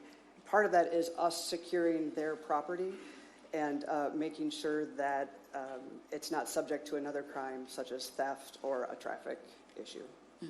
And do you know any training that would allow local or federal law enforcement to leave these vehicles where they've been left? I can only speak to local or statewide, and no, that is contrary to our training and policy. Mr. Hussein, you know, heard the testimonies of citizens only holding areas. You spoke to the trauma of being a refugee who comes from a war-torn country. What do you think it is psychologically, this occupation is psychologically doing to people who already hold a lot of trauma? Thank you for that. As we know, Somali Americans are about 98% permanent residents or U.S. citizens. What we are seeing is those U.S. citizens being harassed at work, whether they're driving Uber, whether they're going to work. We also know that people are afraid to go out because being Somali now means you're at risk of being stopped. And that is something that the entire community is sharing. And we're seeing our businesses now, some of our business owners saying that about 70% of their customers are not returned. This is widely impacting our community. But at the same time, I've also seen the resiliency in my community. I've seen just last night meeting with young leaders in Cedar Riverside who are standing up, who are declaring their Americanism and fighting back, and that is also inspiring. I saw the same in St. Cloud, where these young people and community are waking up to realizing they're learning about their rights, they're executing their rights, and they're standing up. And for the first time, I think for Minnesotans, we are coming together as a state, as a community. Renee Good is a symbol of hope, is a symbol of the countless people that Amelia talked about who are out every single day standing up for their neighbors. And many people across this country do not know how great Minnesota is. And my father always says that we came to a cold place, but we found a place with people with warm hearts, and that is true. And so we are coming together in this moment in such big ways. Thank you. Thank you, Representative Omar. And I recognize the Democratic House Whip, Catherine Clark from Massachusetts. Thank you so much, Madam Chairwoman. Ms. Penny, I just wanted to go back because you weren't booked, but you were shackled. Is that correct? Correct. I was put into ankle shackles. And could you just briefly go over again what exactly you were arrested for? You were in your car. Did you ever get out of your car? Ms. Clark, no, we did not get out of our car. We were blowing our whistles. We were honking our horn a bit. So blowing whistles, honking your horn, pretty general First Amendment, low-scale activity. And that caused them to put tear gas through the vent of your car and then take out the windows to remove you? Is that what they did? Correct. Sprayed tear gas into the front windshield vent of the car and then came back, broke the windows without asking us to get out of the car, and then took us out of the car. Well, thank you. Thank you for sharing that, and thank you for being such a spokesperson for people who cannot come and be here and being their champion. Mr. Mayel, the state of the First Amendment here in Minnesota seems to be in crisis. And part of what we're seeing is we have a pretense, right, from ICE about why they're here. That is to do immigration enforcement. But as we are seeing this, 93% of the people detained have no violent convictions, and 65% have no criminal convictions at all. So what are we really seeing here? Is it simply an attack on First Amendment political speech that this administration does not agree with? What we are seeing, it's an unprecedented string of unconstitutional activity that affects the First Amendment, the Fourth Amendment, due process, equal protection. All of our rights are at stake here, and it's affecting all of us. So, what their intended purpose is for coming here and what they're doing here are two very different things. And I think everybody is seeing that. The world is seeing that. And particularly for protesters and observers and their First Amendment rights, you are allowed to videotape ICE. You are allowed to tell public officials that you don't like what they're doing. This is fundamental, basic principles of our American democracy that are being challenged at this point. Thank you. Chief McCarthy, another point of procedure. If someone was injured, shot during an interaction with police, isn't it absolutely fundamental to police training that medical attention will be immediately given to that person? Yes, thank you for the question. And yes, it is our duty to immediately get medical attention for anyone who is injured or saying that they are injured at the site of an arrest.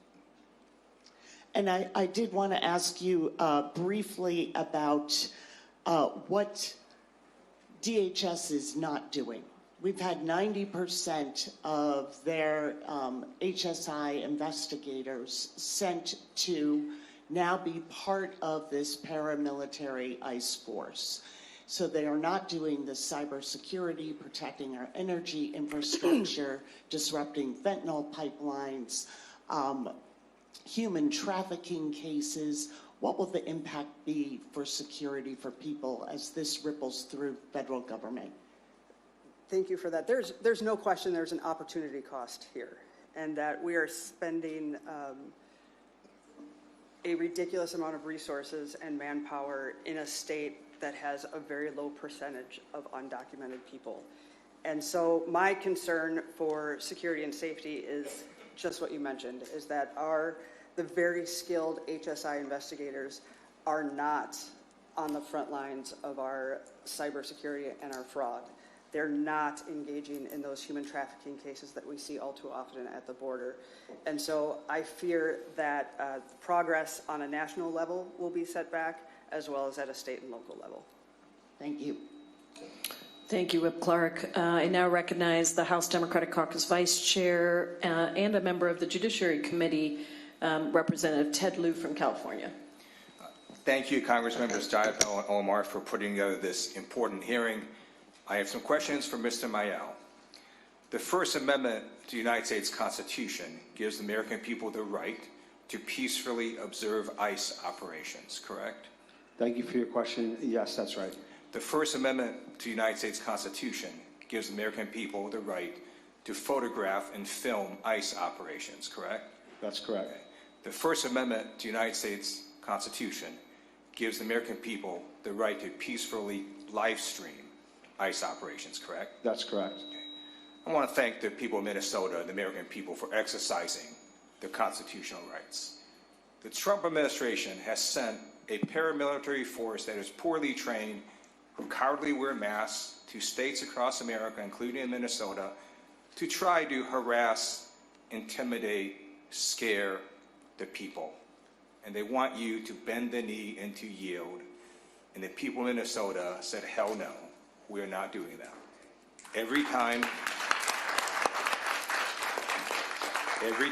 ICE and Border Patrol engage in what appear to be abusive operations, more Minnesotans show up. Every time ICE and Border Patrol engage in what appear to be violations of federal law, more Minnesotans show up. Many of us here were at a meeting with the community leaders last night who said over 20,000 Minnesotans have now been trained as legal observers.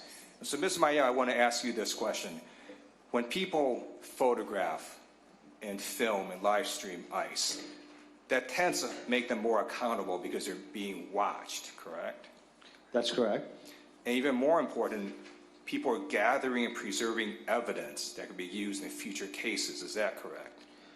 That's right. I mean, it protects the right to photograph and video police conduct, and because it's the right to gather information about what public officials do on public property, and because it's about the right to record matters of public interest, which is being protected.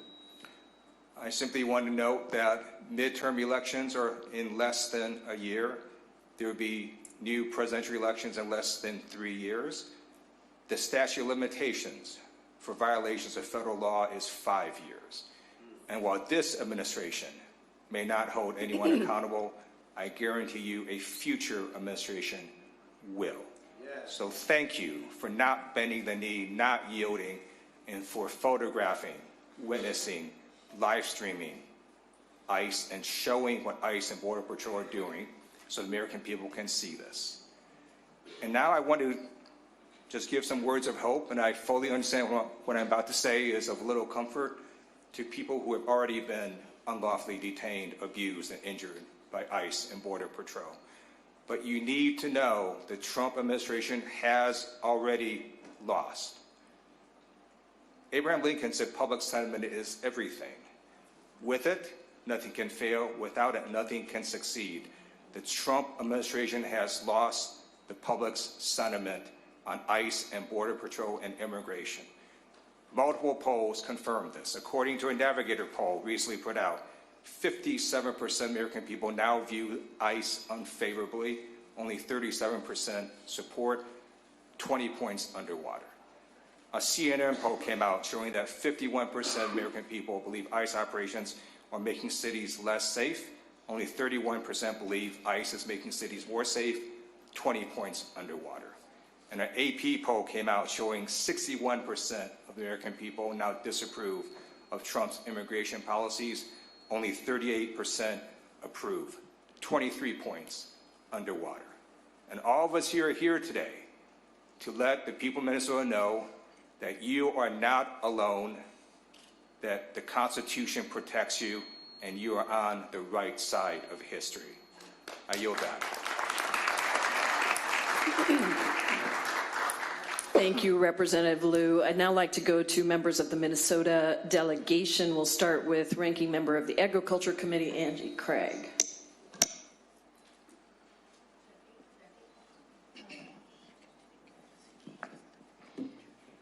First and foremost, thank you to the witnesses for being here this morning, and just extraordinarily grateful for the number of colleagues who have joined us in support in Minnesota today. You know, in a matter of weeks, the Trump administration has turned not only the Twin Cities, but communities across Minnesota upside down. President Trump and Secretary Noem's cruel and illegal immigration operations got Renee Good killed last week in Minneapolis. But this ICE activity is not confined to the Twin Cities. We learned in my district of one of the first incidents through a video that circulated on the internet of a father being pulled from his car in Northfield, Minnesota, caught on tape by his distraught son. ICE used excessive force, smashing the car window and dragging the man across the ground in close vicinity of a school and church. Yesterday, we heard of reports of additional ICE raids in Shakopee and Cottage Grove, and just a few days ago in Inver Grove Heights. Christina Rank, a special education teacher in my district, a U.S. citizen, had her car window smashed in by ICE in her school parking lot. She was detained for 12 hours before being released. These are just some of the many horror stories I'm hearing from constituents, local leaders, law enforcement agencies, and friends. This is not who we are, America. Schools, places of worship, and daycare should be safe spaces for immigrants and citizens alike. And we all should support legislation in Congress to make sure that they are not performing any duties near these sensitive locations. And by the way, every single ICE officer, agent should wear a body camera, just like local law enforcement is forced to do. Parents, teachers, and students being targeted by ICE are not criminals, but this administration isn't looking for criminals. They are looking for black and brown neighbors, and the Supreme Court of the United States is complicit. President Trump and his administration have tried to sell the narrative that Operation Metro Surge is intended to fight the fraud in our state and keep our communities safe, but we know that isn't true. So let's just call it what it is, political retribution, and it is endangering Minnesotans and tearing families apart. Last weekend, I joined my colleagues, Representative Ilhan Omar and Kelly Morrison, in attempting a congressional oversight visit to the Whipple Federal Building in Minneapolis. We were turned away by ICE officials despite a federal court case that I was holding a physical copy of in my hand. Their response was, "We don't care." Make no mistake, we are challenging this latest Trump administration lawless action in court. DHS Secretary Kristi Noem, a serial liar and accomplice to President Trump, is a threat to every single Minnesotan. And that's why the people on this dais today, many of us are leading articles of impeachment against her. This administration isn't using the law. They're going outside the law. And look, if ICE agents want to point out that the woman who was killed, Renee Good, and her partner, Becca Good, are lesbians, to ICE, I say this state elects lesbians to the state house, the state senate, and to Congress from Republican districts. This is not who we are in Minnesota. I'm sorry I don't have much time, but Chief, you are from my district. We are so proud to have you here today. Your leadership is extraordinary. Tell us what tactics they are using, that you see them using, that we would never use in local law enforcement. Thank you, ma'am, for that question. The first and most obvious is hiding your identity, masking, not wearing a nameplate, and not giving name and badge number when asked to do so. From the videos I've seen, some members of ICE don't have any training or access to intermediate force weapons, where they are moving right from talking to pointing guns at people who are not armed. We're seeing just the poor tactics of how they present themselves with items in their hands that are non-essential, to the way that they speak to the people that they deal with. If any law enforcement officer in Minnesota engaged in those tactics, they would be held accountable both at their local level and at the state level. Chief, thank you. And with that, I yield back. Thank you, Representative Craig. Now I'd like to recognize Representative Morrison, also from the state of Minnesota.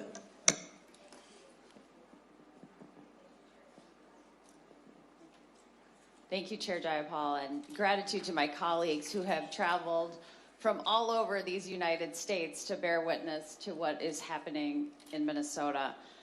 I want to express my deep gratitude to the witnesses for sharing your testimony.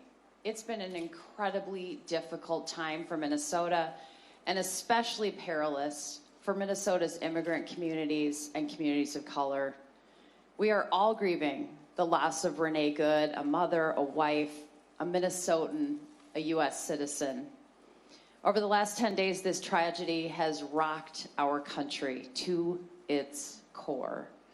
In pursuit of a perceived political win and a desperate distraction, the Trump administration and Kristi Noem have unleashed an unprecedented, reckless operation. The sheer number of ICE agents terrorizing our community in their homes, on our streets, in our schools, in our places of worship, grocery stores, and even our hospitals is unacceptable. They're using increasingly aggressive, excessive, and lethal force against Minnesotans, undermining public safety and violating fundamental rights. We've repeatedly requested that the administration increase transparency and communicate with state and local officials for the safety of the community. But time and time again, the administration's response has made it abundantly clear that public safety is not their priority. When my colleagues and I visited the Whipple Detention Center to exercise our legal right and constitutional duty of congressional oversight, we were unlawfully denied access. In the wake of Renee Good's killing, state officials at the Bureau of Criminal Apprehension expected the same collaboration with federal officials that they experienced following similar tragedies like the mass shooting at Annunciation Catholic School and the assassination of Speaker Melissa Hortman and her husband Mark Hortman. Instead, the FBI has shut them out, and now pressure from Trump's DOJ to pursue Renee Good's widow has triggered a mass exodus in the U.S. Attorney's Office. The The administration's pattern of behavior flies in the face of the values foundational to our democracy and to our country. Federal agents swore an oath to our Constitution and should be above reproach, and the checks and balances of our co-equal branches of government are indispensable to upholding the freedoms guaranteed by our Constitution. As a physician, I have a sacred duty to care for my patients and uphold my oath to do no harm. So it was especially outrageous and painful to see that in the aftermath of the shooting, Kristi Noem's ICE agents denied Renee Good access to available medical care. It's abhorrent to hear the many stories that have emerged, like the story of the Minnesota family that had to have 3 of their 6 children hospitalized after ICE agents threw flashbangs and tear gas. Their 6-month-old infant stopped breathing and lost consciousness. The stories that are emerging on a daily basis are indefensible, and the cruelty of the Trump administration's response to this ongoing tragedy is truly shocking. Where is our humanity?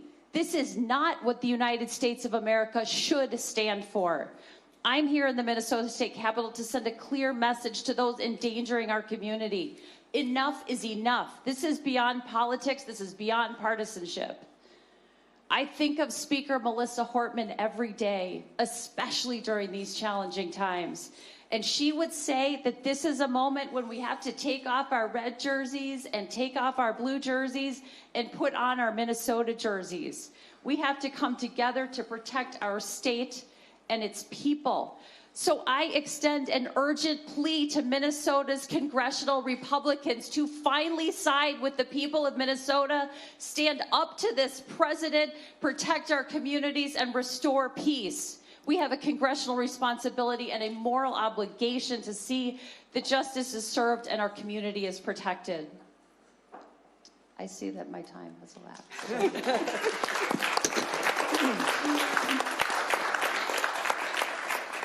But how beautifully it expired. Thank you, Representative Morrison. I'd now like to recognize the chair of the Congressional Hispanic Caucus, Representative Espaillat from New York. Thank you, Congresswoman Jayapal. I want to thank Congress members Omar, Gregg, and Morrison from the state of Minnesota. Thank you for hosting this hearing. ICE shows up in cities across the country uninvited, masked, anonymous, no first name, no last name, no shield number. ICE summarily denies people their fundamental rights, stopping, cuffing them, arresting them, detaining them, and deporting them. Green card holders, TPS recipients, DACA recipients, farm workers, and even U.S. citizens with no criminal record. ICE illegally denies us, members of Congress, the right to exercise our oversight powers by denying access to detention center. ICE has shifted to community-based arrests in public places and work sites by 255%. ICE violates sensitive locations, places of worship, schools, and hospitals. ICE engages in deadly force, shooting and killing Americans, such as the tragic shooting of Renee Good at point-blank range. ICE is an aggressive, violent weapon. In fact, it has turned to be a deadly weapon. ICE must be dismantled. So my question to each one, a yes or no question. Mr. Mayo, do you think ICE should be dismantled, yes or no? I think ICE needs to leave Minnesota immediately, and I think that Congress needs to be able to not continue to give them a blank check to continue to increase their size, and there needs to be laws that put transparency, accountability, and significant changes to the way they operate. Ms. Patty, do you think ICE should be dismantled? Yes. Chief McCarthy, do you think ICE should be dismantled? What he said. Ms. Gonzalez-Avalos, do you think ICE should be dismantled? We need safety and security, and that's not what ICE does. Mr. Hussein, do you think ICE should be the same? Yes. ICE must be immediately dismantled, and sensitive measures must be taken up, like unmasking agents, respecting sensitive locations, implementing a body camera program, adhering to comprehensive training that restricts deadly force and ensures mental fitness, enhances background check, and improving hiring standards. But it is a deadly weapon. The testimonies that we've heard here today is that ICE has become violent and deadly across America. Ms. Gonzalez, I want to ask you, because I heard from some of my colleagues that were asked, they have gone after the Somalian community here. Many in the Somalian community, as we heard testimony today, are already U.S. citizens. And that a good number of the people arrested and on their way to deportation are Latino men. So I want to know if you have any numbers to share with us of what is the status of that. Well, we don't have precise numbers because they don't want the traditional ways in which we could do visitation, in which our Congress men and women from the state could help us finding data are not longer available. But what we see on the ground is that ICE officers choose ethnic corridors where Latino and Somali communities live together. They have also unlawfully arrested Native Americans, indigenous, Lakota, and Anishinaabe citizens of Minnesota Makoke, and the racial profiling that goes onto that has not been an exception of the power that they use on the ground. We believe that the vast majority of the people that they have detained to this day are indeed Latinos, but it's predominantly men, but they have arrested women, they have arrested children, and some of the women that they have arrested are also pregnant. Thank you so much. Thank you. Thank you. Thank you, Representative Espaillat. I'm now going to go to members of the House Judiciary Committee, and we're going to start with Representative Hank Johnson from Georgia. Thank you, Representative Jayapal, and I thank you and Representative Omar for holding this very important hearing. And I want to thank all of the people for coming out today. I want to thank our panelists for their testimony. I am in awe of the courage, the unity, the fortitude to resist, and the warmth of the hearts of the people of Minnesota. You set an example for the nation and the world. Mr. Mayel, I want to talk a little bit about how the United States Supreme Court laid the foundation for what is happening in Minnesota with respect to Fourth Amendment issues when it ruled in the on the shadow docket, Noam versus Vasquez Perdomo, a opinion docket, which held that apparent ethnicity could be a relevant factor in federal agents' decision to stop and question someone about their status. How did that lay the predicate for the what's going on in Minneapolis and St. Paul, Minnesota right now? Thank you, and thank you for the question. And I just also want to say a quick thank you to, I know everyone who has come out here. I know you all are showing up at, detention sites, at Know Your Rights presentations, and at, hearings with immigration courts. And I thank you for all of your courage and all you are doing. It really is impactful, and we see it all. The Perdomo case, thank you for bringing that up. I know a lot has been made of this Justice Kavanaugh's concurring opinion. It's important to note that this was on a shadow docket. It was a temporary order pausing a lower court injunction. It does not create new precedent or overturn prior cases limiting racial profiling. The decision is with no legal rationale from the majority of the court, and that constitutional protections remain in place, even though this decision should be, this opinion should be criticized for what it was projecting. Well, I mean, it seems like it opened the floodgates for racial profiling in this town. Isn't that correct? Well, so, you know, I would say that the opinion certainly deserves to be criticized, and there was a great deal of racial. Anytime you issue a shadow docket decision and an opinion on the merits of the case before it's actually been briefed and argued before the court, and you lay down such a principle like Kavanaugh laid down, it has given rise to what we call Kavanaugh stops. And it's taken place not just in Minneapolis, St. Paul, but it's starting to take place around the country now. Of course, the case arose in California, Los Angeles. But let me move on from there. These Kavanaugh stops have not been limited to just jacking up Somali-looking people. It's gotten much broader than that. Would you comment, Chief McCarthy? I'm afraid I can't. I've never heard that statement before of a Kavanaugh stop. But in Minnesota, all law enforcement officers in Minnesota are prohibited from using race as a determining factor for any sort of stop or detaining someone.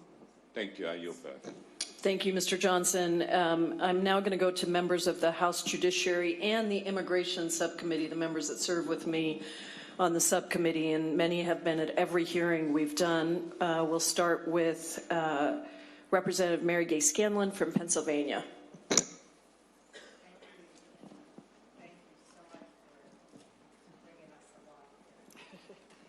Thank you.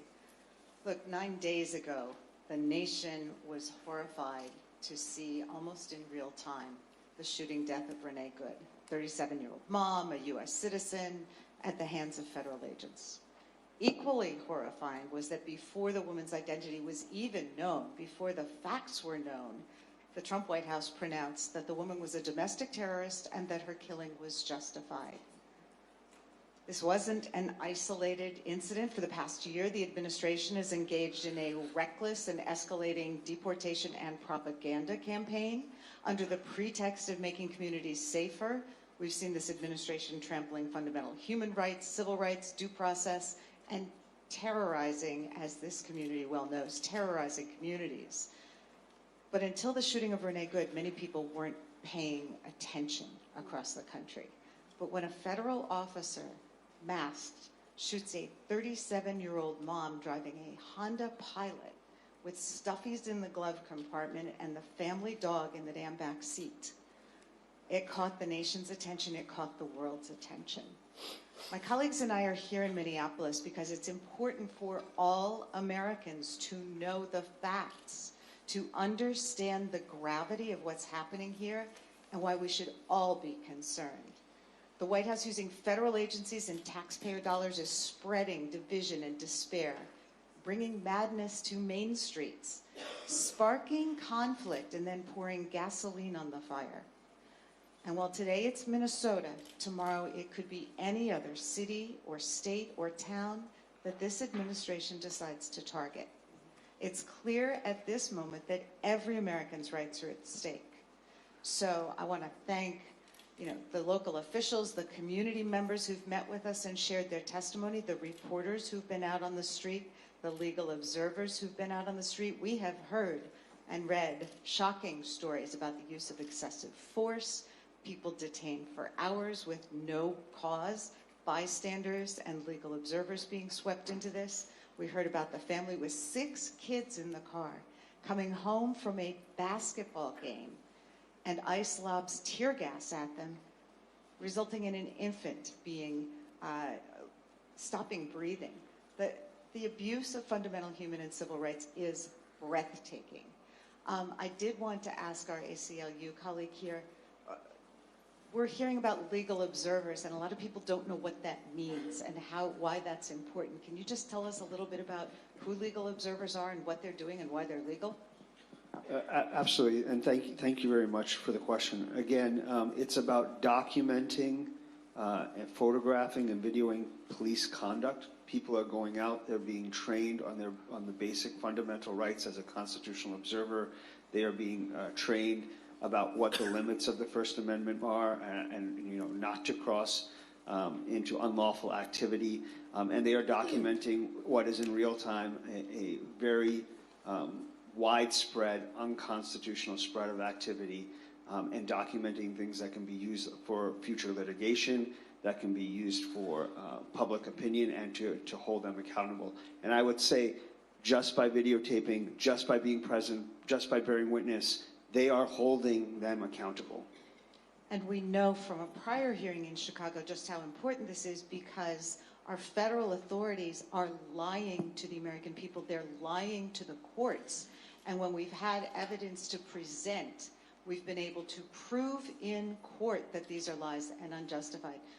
Thank you so much for your testimony. Thank you, Representative Scanlon. Let me go now to another member of Judiciary and Immigration Subcommittee, Becca Ballant from Vermont. Good morning. I want to start by saying what so many of you have said. This is not about immigration enforcement. This is about terror. This is about retribution. This is about punishment. This is about vindictiveness. This is about giving a pretext to incite the Insurrection Act. And those of us who have been saying it have been accused of being using hyperbole. It's not hyperbole. All you have to do is watch what the president is saying and doing. And so I want to just start by saying as well that we've heard from Minnesotans who have said, we are so glad that you're here, that we need Americans to know what is happening. And I want to say, you are giving us inspiration. You are on the front lines of what's happening, and you're standing up in the way that they did in LA and in Chicago and in other communities across this nation. And it is critically important when one of the senators from Minnesota says that you are the center of America's heartbreak right now. You are also the center of America's courage. And this is something that I need Americans to understand. We have to be, each and every one of us, more courageous in this moment. There are people right now in Minnesota, and all of you who have testified today, who are putting your lives in danger and at risk by speaking out. And all of the people who are witnessing and showing up and documenting. They are doing this not just for Minnesotans, they're doing it for all of us. They are standing up for all of our rights. So I'm going to ask today that Americans who are watching this understand that you need to dig deeper, all of us. It's on all of us to protect this democracy and this Constitution. I also want to say, as a gay woman, I have not cried yet over Renee Good, because I know if I do, I'm not going to stop. And I want to say to gay people across this country and trans people across this country, your lives are not worth less. And to immigrants, your lives are not worth less. And people of color, your lives are not worth less, no matter what your government is telling you. And I know my colleagues, many of you know, I call myself a scrappy little dyke for a reason. I'm not going to be intimidated.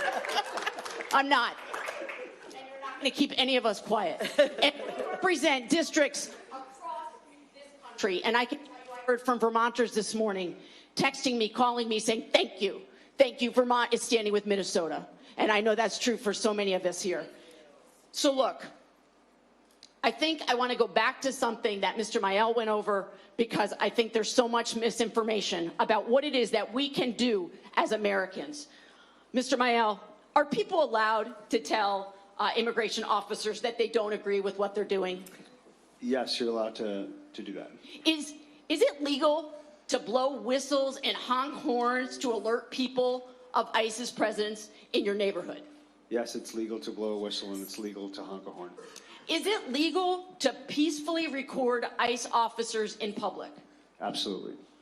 And what about following at a safe distance ICE convoys and reporting on where they are? Is that legal? If you're obeying traffic laws and not breaking and doing any unlawful conduct, it's legal to be on a public road driving your car. So they are trying to tell us that we are not allowed to exercise our First Amendment rights? Yes. And they have given up the game here. What they've said is people are not being respectful enough towards law enforcement. And by that they mean they don't want us to be allowed to dissent. And I just want to say again, I'm so impressed by Minnesota. You have trained tens of thousands of constitutional witnesses here, and that's what we have to do across this country. Yes. And I yield back. Yes. Thank you, Representative Ballant.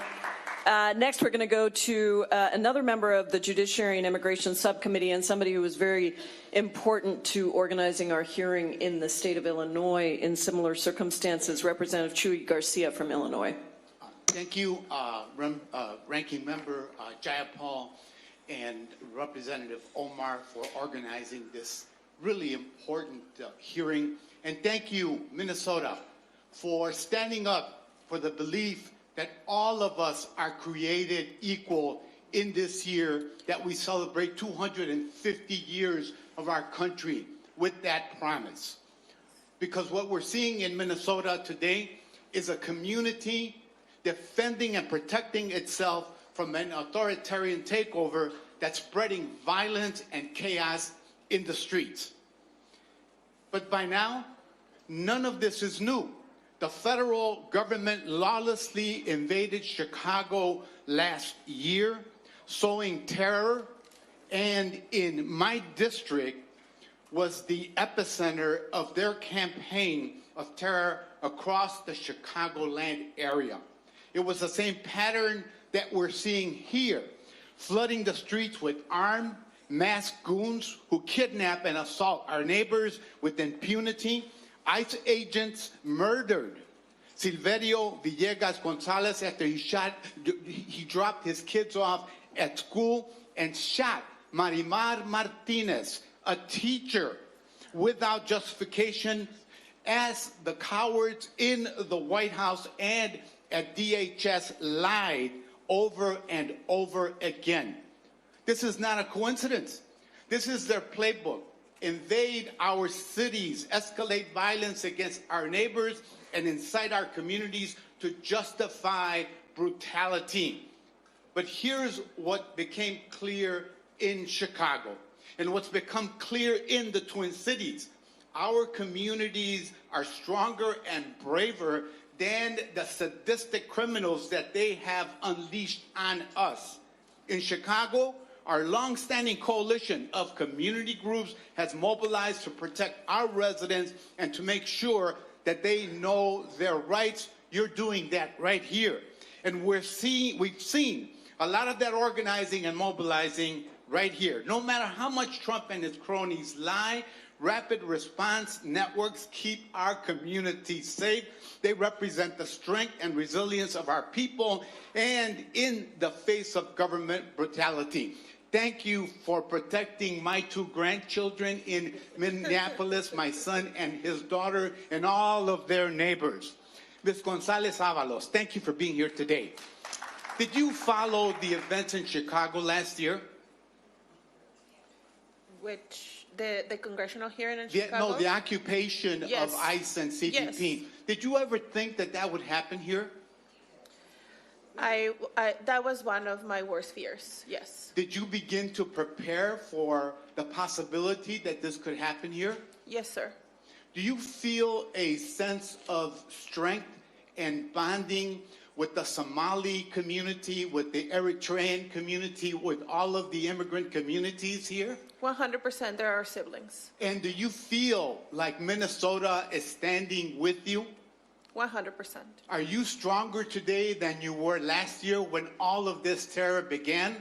Yes, sir. And I think that is what we want America to see, to witness, and to feel, that it's going to take an effort by each and every one of us, the humble, the meek, the shy, to come out and to exemplify what our nation and the promise of equality is all about. And that's why we stand with Minnesota today here in the Twin Cities. Thank you so much. Thank you, Representative Garcia. We'll now go to another member of the Judiciary and Immigration Subcommittee, Representative Jasmine Crockett from Texas. Thank you so much, Madam Ranker, and thank you so much to our amazing colleague, our amazingly strong colleague. I've heard so much, and I have prepared remarks, and if you know anything about me, you never know where I'm going. And frankly, I don't either, because I have already cried this morning, and, you know, so I'll just start here. As a civil rights lawyer, I'm incensed. As an American, I'm embarrassed. As a human, I'm infuriated. And as a member of Congress, I am immovable in my pursuit of accountability. You see, right now, people want to pretend as if this is right or left, but I'm here to tell you that this is about right or wrong. And it is very sad that the only people that are sitting here are members of the Democratic side. So I guess we just want to stand on the side of right. For once, we will be associated with being right instead of left. Because my question to any of you, and I just go down the line and ask you, is it right or wrong to arrest someone because of the color of their skin? Absolutely not. Is it right or wrong to arrest somebody because of their accent? Wrong. Is it right or wrong to arrest somebody because they were exercising their constitutional rights? It is wrong. Is it right or wrong to arrest somebody because they simply disagree with you? It's wrong. All right, so it seems like y'all all went to elementary school and y'all can tell right from wrong. I'm not really sure what is going on with ICE right now, but I can tell you, and as we heard earlier, this is pure racism. I don't know why we want to tinker around with it and pretend as if it's something other than what it is. I like to call a thing. And he has told us time and time again who he was when he talked about certain people being from certain shithole countries. Those are his words, the only reason I'm cussing in this moment. When he said things like, they are eating the cats and dogs. We knew exactly what we were getting, and some people are saying, I don't know how we got here, but I do. Because we know that dehumanizing, I believe that you said something to the effect of cruelty and humiliation are the point. That's what you said, Miss Patty. Because when we look at other places, say places that did things like, oh, you know, go door to door, looking for people, as they had to hide out, say in an attic. Does that sound familiar to anybody? Or the images that I have seen of people being attacked by law enforcement, whether we're talking about dogs or fire hoses, it seems very reminiscent of something that we have seen before in this country. And then people get offended and try to say I'm too black, but the reality is that y'all never let the fact that I am black go. So I'm gonna be clear about one thing, I know my good black history. And so when I look and I say, and I will say it loud and proud because the DH secretary had a few choice words for me, but this looks like modern day slave patrols. And they have been sanctioned by this Supreme Court. Whoever thought we would live in a country that progress looks like having a Supreme Court that says, yes, it is okay to look at somebody or to listen to their accent and give permission to grab them. The last time that I checked, ICE is only supposed to be doing immigration enforcement. And right now we have a record number of U.S. citizens that have not only been arrested, but as we saw with Renee, that have been killed, that have been maimed, that have been bullied, that have been brutalized, that have been unlawfully arrested.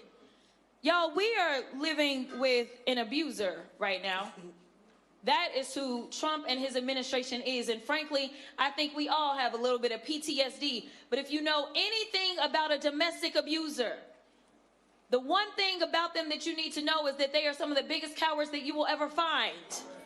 What they can't stand is when you actually fight back. And so thank you so much for everybody in Minnesota. But it is time for our entire country to stand together. Because if you don't recognize that we are all in the same sinking ship, whether you are black, white, Latino, African, whoever you are, the reality is that we have an administration that has decided that they are going to ignore our constitutional rights, and we will not stand for it. Otherwise, our democracy will fall. So I just got this to say because she is planking. Thank you, Representative Crockett. We got some people that got to make some planes, so thank you so much.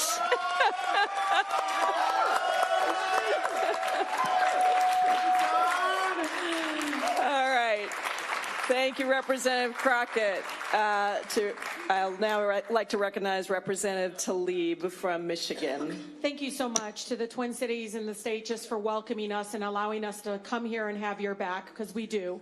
I don't want you to think that everyone in the United States Congress and the Senate agrees to what is happening to all of you and your families and your neighborhoods and your communities. You all deserve to be safe, no matter your ethnic background, your faith background, your sexual orientation, where you live, or any of that. But it is shameful. You know, I come from the most beautiful, blackest city in the country, the city of Detroit, where we birth movements. But today I am seeing a movement being built right here in Twin Cities. And it is reminding us that our government will not save us. It is only us. We've been taught through history of that. You see our corrupt Supreme Court literally enabling and emboldening the fact that they can now go around and racially profile and target people based on what they look like and where they work. I do want to share this and ask some of the directors. DHS used neo-Nazi anthem for recruitment after the fatal Minneapolis ICE shooting. This is from The Intercept. And the federal government is openly embracing white nationalists online content, including in the recruitment post after ICE agent Jonathan Ross, I'm going to say his name, killed Renee Good. In this, it says less than 2 days after ICE shot Renee in Minneapolis during the controversial, of course, what happened with Department of Homeland Security's official, DHS, Homeland Security's official Instagram, I don't know if you all know this, made a recruitment post.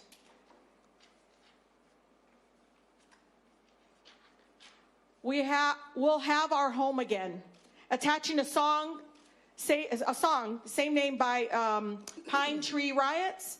It's popularized in neo-Nazi spaces. The track features lines about reclaiming our home by, quote, blood or sweat, language often used in white nationalist calls for a race war. 2 days after the killing.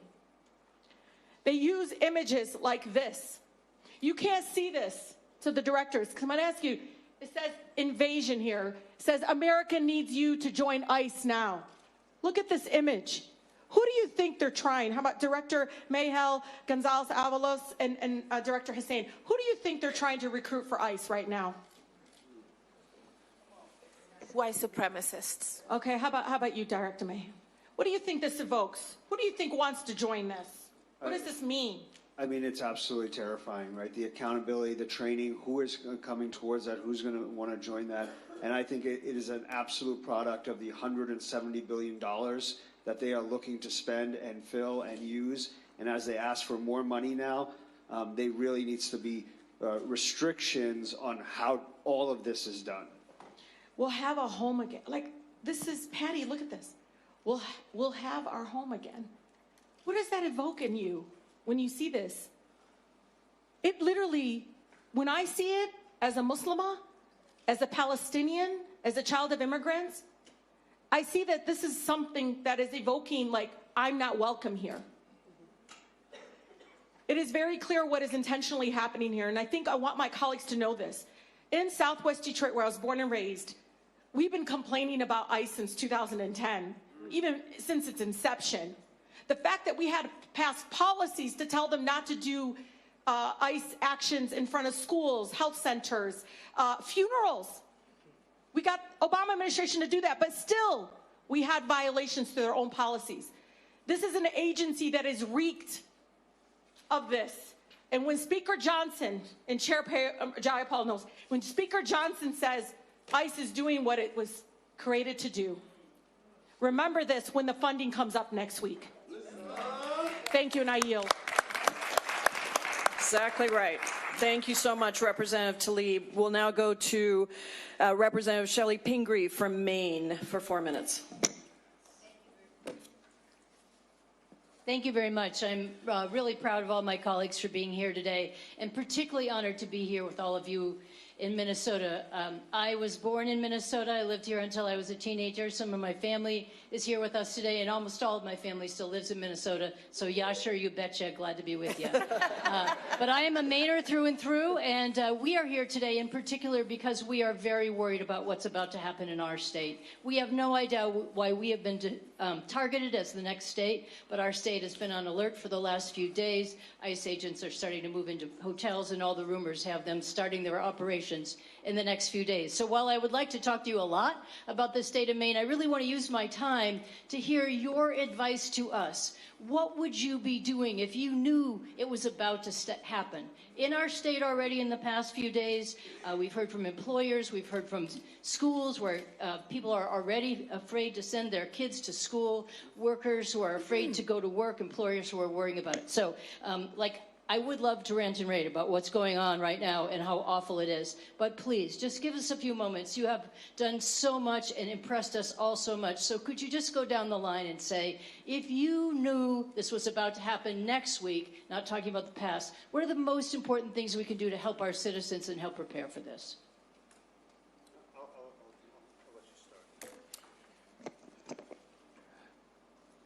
I will start by saying pray. Thank you. I think in this moment, I call upon our nation and everyone to pray for our nation, because we call on a higher power to intercede with divine intervention in this moment. After that, organize like hell. Yeah.